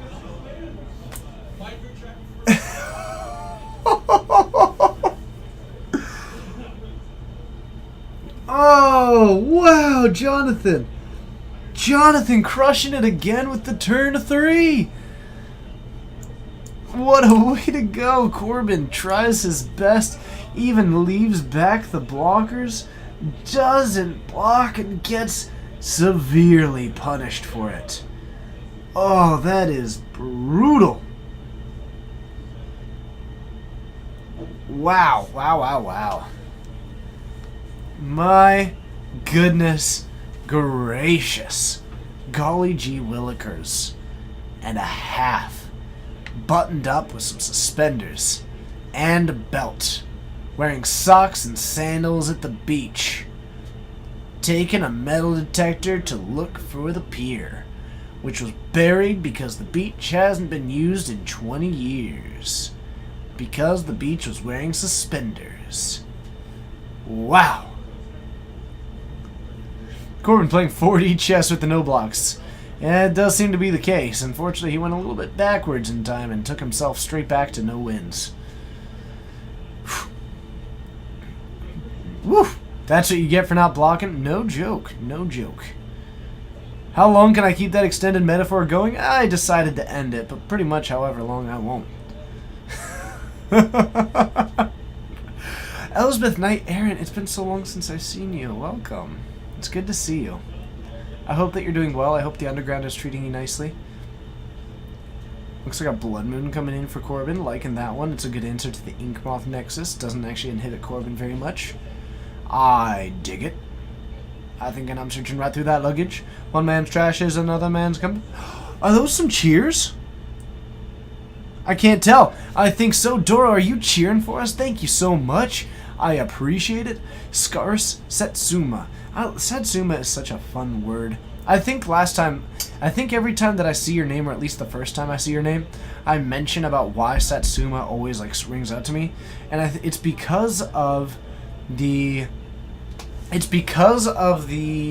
episode of Doctor Who from the reboot. It's like the first or second episode where he finds a Satsuma in his pocket at the very end because he's wearing a bathrobe that like he borrowed from someone else. And either way, I always was like Satsuma, and those is cheers. Thank you so much for the cheers, Doro. I appreciate it. You're great and amazing. Thank you for all that you do. Thank you to all the mods for all that they do, and y'all are rock stars.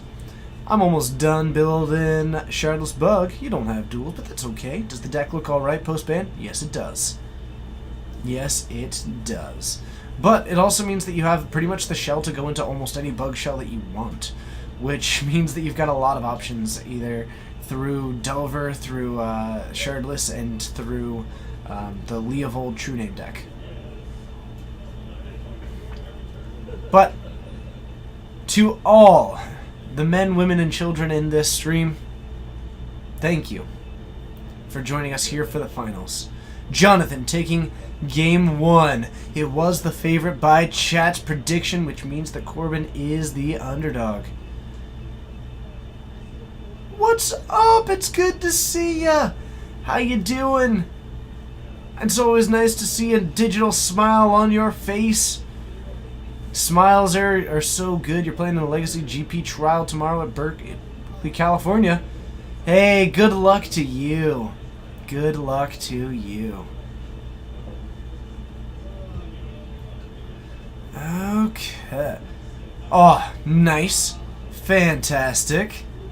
Who won the Infect Storm earlier? That would be Infect that took the win. Stevie Nicks Goat. Jonathan is actually undefeated currently.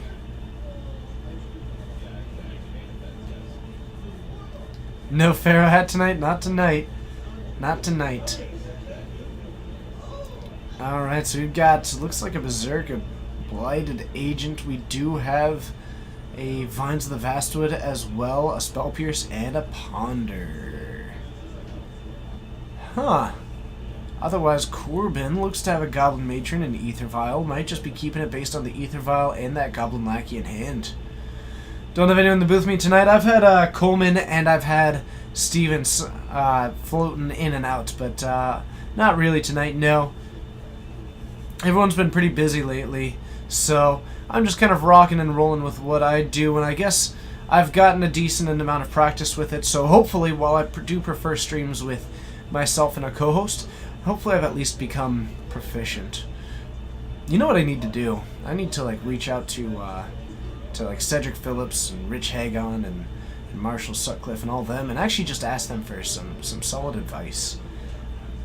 I would love to just hear their thoughts on things that I can improve. That would be really a cool experience. Man, they're so good at what they do. One day. So, we're going to pitch a Spell Pierce for this Force of Will. We want nothing to do with this Chalice. We've got a Goblin Matron coming on down off this Goblin Lackey. We are going to fall down to 18. You love watching the Legacy events? Hey, I'm happy that you are. I'm happy that you are. Did I send a tape into Tournament Thoughtseize? I did. I did. You find me more entertaining than the Star City Gamecasters? I truly do appreciate that. I also have a little bit of flexibility because this stream has really moved kind of into a mixture of commentary and entertainment. I have a little bit of flexibility. But so, you know, it's also a different environment that I'm working with. A Gem Palm Incinerator going to take down the Blighted Agent. Ooh, and gets a Warren Instigator, which he actually already had in hand, but he's going to go for a Ringleader off of this. I agree that Cedric and Patrick duo is the best one in commentating. Okay. You were watching some Modern Sun and Moon gameplay on YouTube the other day, and I was one of Corbin. Was I? I had no idea. Was this the one where I got completely crushed by that deck? Because I remember getting completely crushed by that deck. Is Turn 1 on Twitch? No, they are a podcast. They are a podcast. Tevin, hey, if you think that's the best combo, tune in on Sunday. So, brainstorm from Jonathan. Jonathan. Verdant Catacombs to shuffle it away. We got a Berserk and he wants to stay.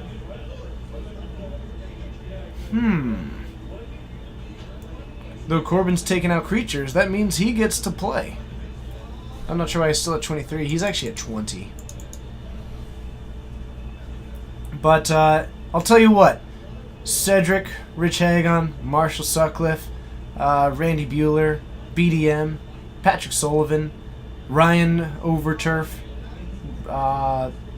Matthias Hunt, pretty much anyone who's a caster. If you're watching the stream right now, and if you feel so inclined, or if you feel like you're willing to donate some of your time and effort to me, feel free to reach out to me either on Twitter or anywhere.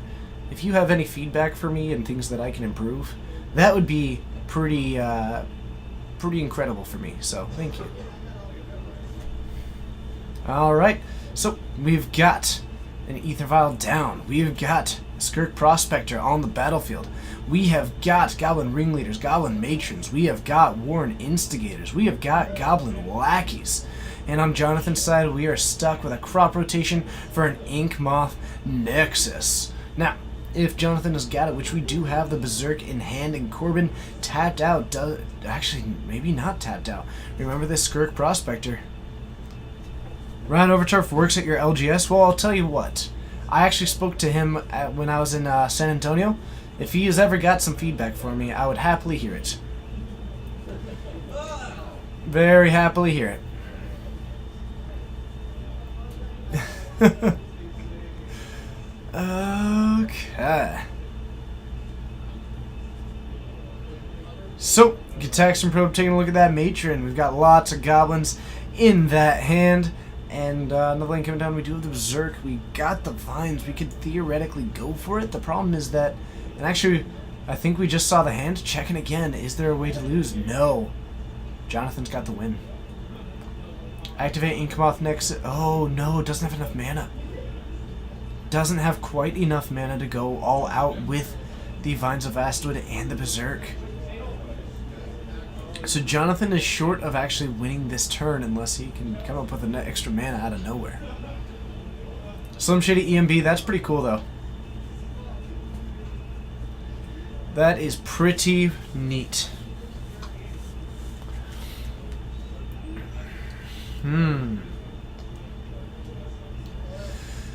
Let's see.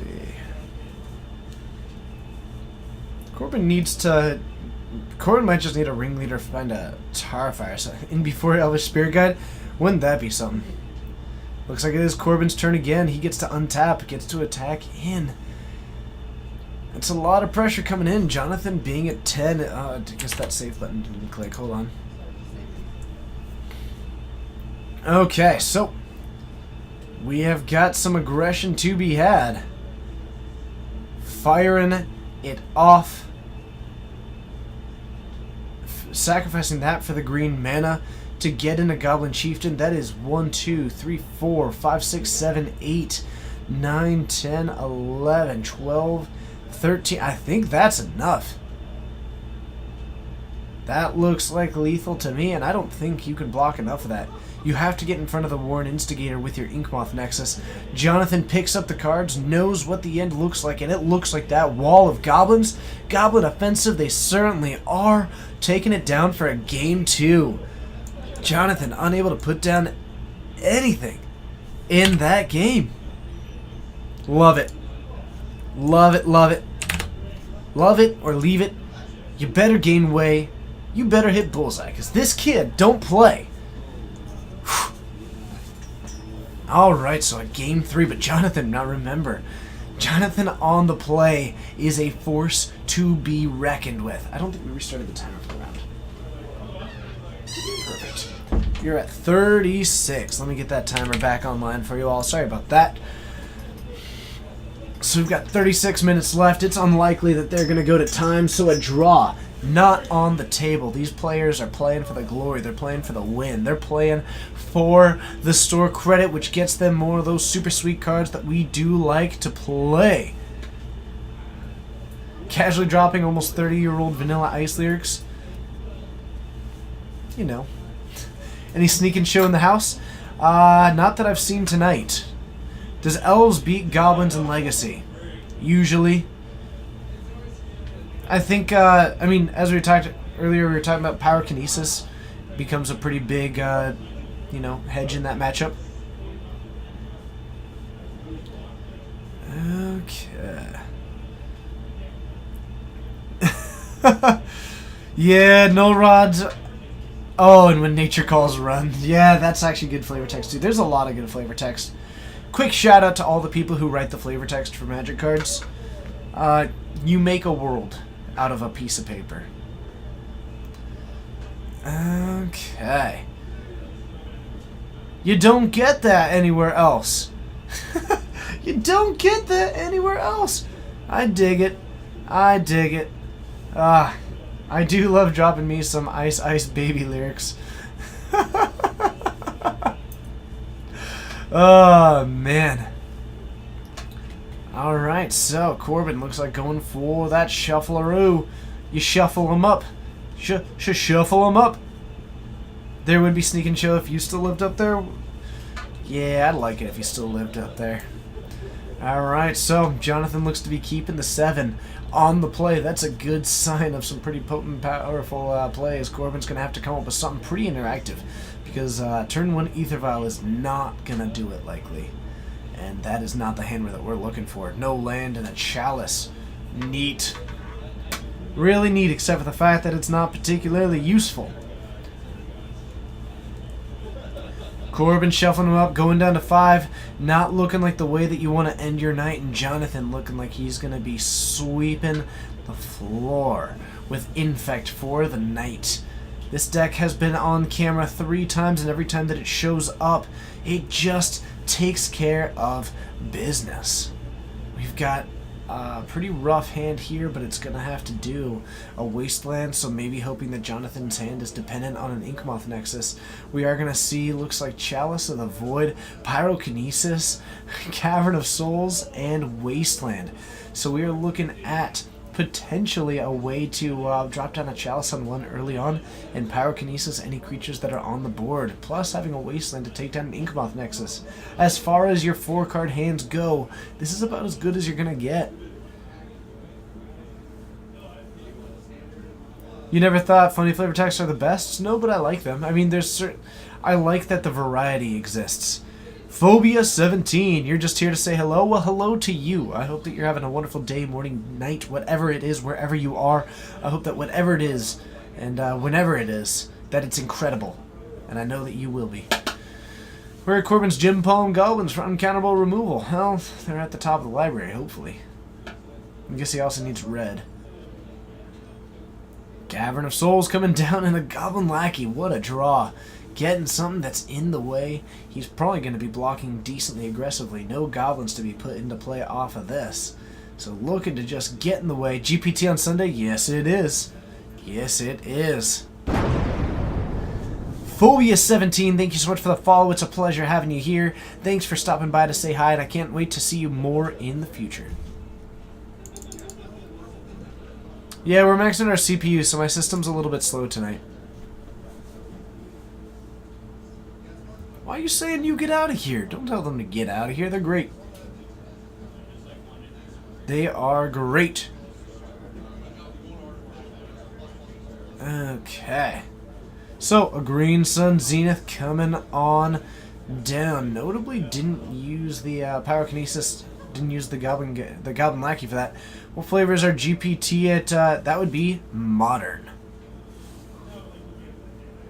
Modern. You've been out of the game for a while? Well, welcome back. Or if you are coming back. Thank you so much for being here. I like your name.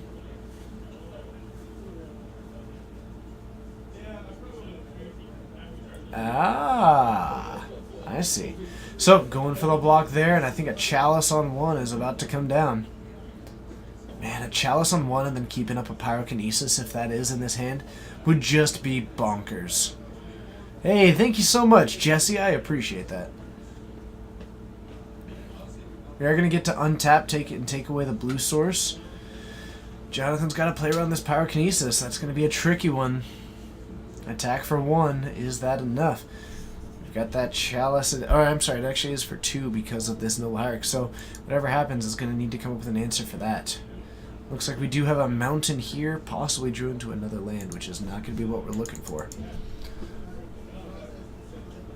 Kicking the turn back, does have the Wasteland, probably saving it for the Inkmoth Nexus. Huh. Alright, so Blighted Agent coming down, an attack for 2, hitting the board. Is there prevention? If Jonathan has got a way to protect it from this Pyrokinesis, it's going to be pretty difficult. No co-host tonight. We had a couple of people float in and out, but no co-hosts tonight for the majority of the evening. Looks like we are going to go for it, and we're going to try and sweep that board. Not going for the Noble Hierarch at all. Trying to distribute it. Oh, and it looks like we are going to hit all 3 creatures. No answers from Jonathan, who is tapped out and didn't have an Invigorate effect. And Corbin, with this Wasteland, what do you hit? Saving it for the Wasteland. Probably a wise decision. A pass back from Jonathan. Corbin looking good. I might have actually expected to see a Brainstorm go off to try and find a Glistener Elf. Oh no, because Glistener Elf would be... No, because he can't cast that. Never mind, I'm wrong. Forget that. There's a Chalice on 1. There's a Chalice on 1, and Jonathan just hit the 3rd mana needed. There's going to be a Krosan Grip at the end step, most likely.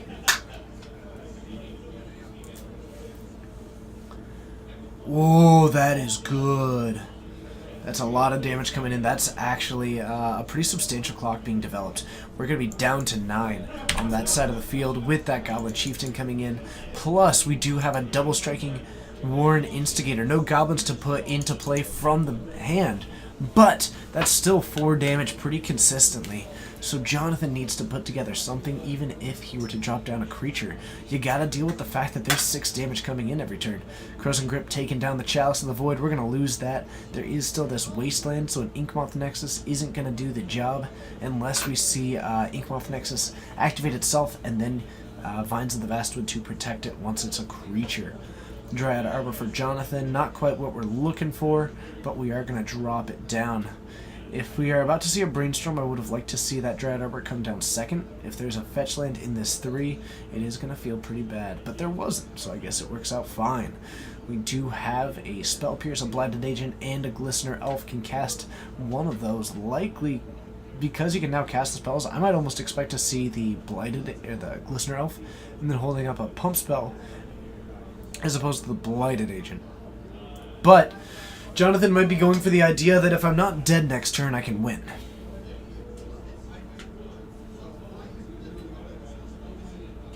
Looks like that is the case. So Jonathan looking to actually just untap and hopefully win. Maybe even using this Dryad Arbor to get in the way of one of these creatures. Alright, so we're going to block that. It wasn't going to be a kill anyway. We're going to go down to 6. Dead on board.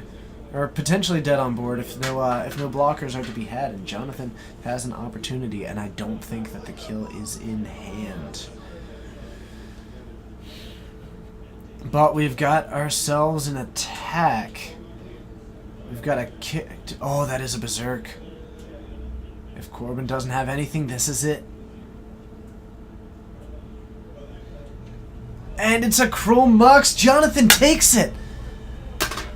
With no Wasteland, left him with the 3rd land, played a little bit cautiously with the Wasteland, could have cut him off of a resource there, but let him have it, and Jonathan suddenly sitting good. And I'm a little bit curious about if that was Vines of the Vastwood, or if you're going to attack, maybe you do hit it so that you don't have the extra mana there. Woo! Unfortunate for Corbin. I'm not sure he might have been able to come back with using that Wasteland on the land. Tough break, but Jonathan takes the win, going undefeated for the evening with the Infect certainly spread, or looks like a lot of people got down with the sickness tonight. Let's head on up to the booth, and we might be able to get one more. Not wasting is the right play. I think there's a good argument to not wasting as well. I don't know. I guess it's one of those things to where it's kind of subjective. If you had perfect information, then, you know, if you're not dead, then if he doesn't have the kill in hand, then not waste landing is absolutely the right call. But if he does have the kill in hand and it happens to be Vines of Astwood and Berserk as what you're trying to go for,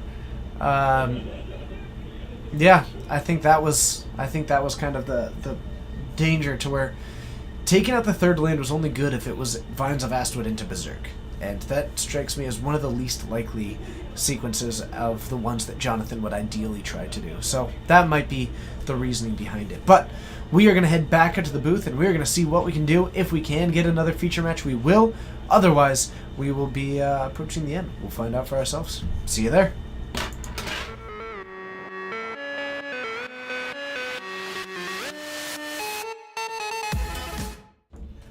Hello everybody, and thank you so much for joining on the Geek Fortress stream. Where you find yourselves now, be sure to check out the store's website, geekfortressgames.com. Anytime that you may need some singles, may need some supplies, and may just want to check it out, see what events that we've got, and check it out, because it's a lot of fun having you here, and we do certainly appreciate when you support the store that supports us. You can also hit that follow button and subscribe to see us more in the future and help support what we're doing. We stream every Wednesday, Friday, and Saturday. We've got Modern and Legacy.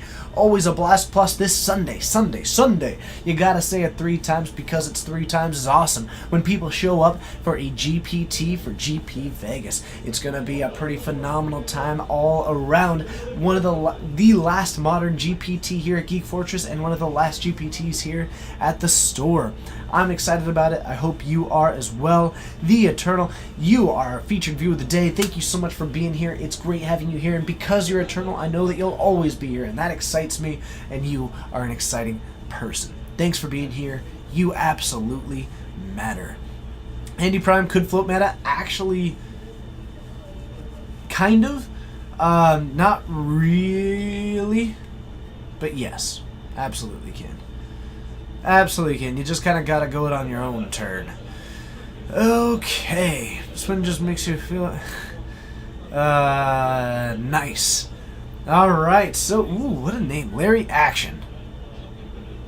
Wasting when he played, when he fetched part of Crozen Grip was the play. Now that would have been a pretty solid play, Larry Action. I can see that one. You've got a great idea for a legacy deck. It's goblins, but you splash blue and black for Cruel Ultimatum. I'm so sold that I can't even handle it. Can't even handle it. Woo! Woo! That sounds spicy.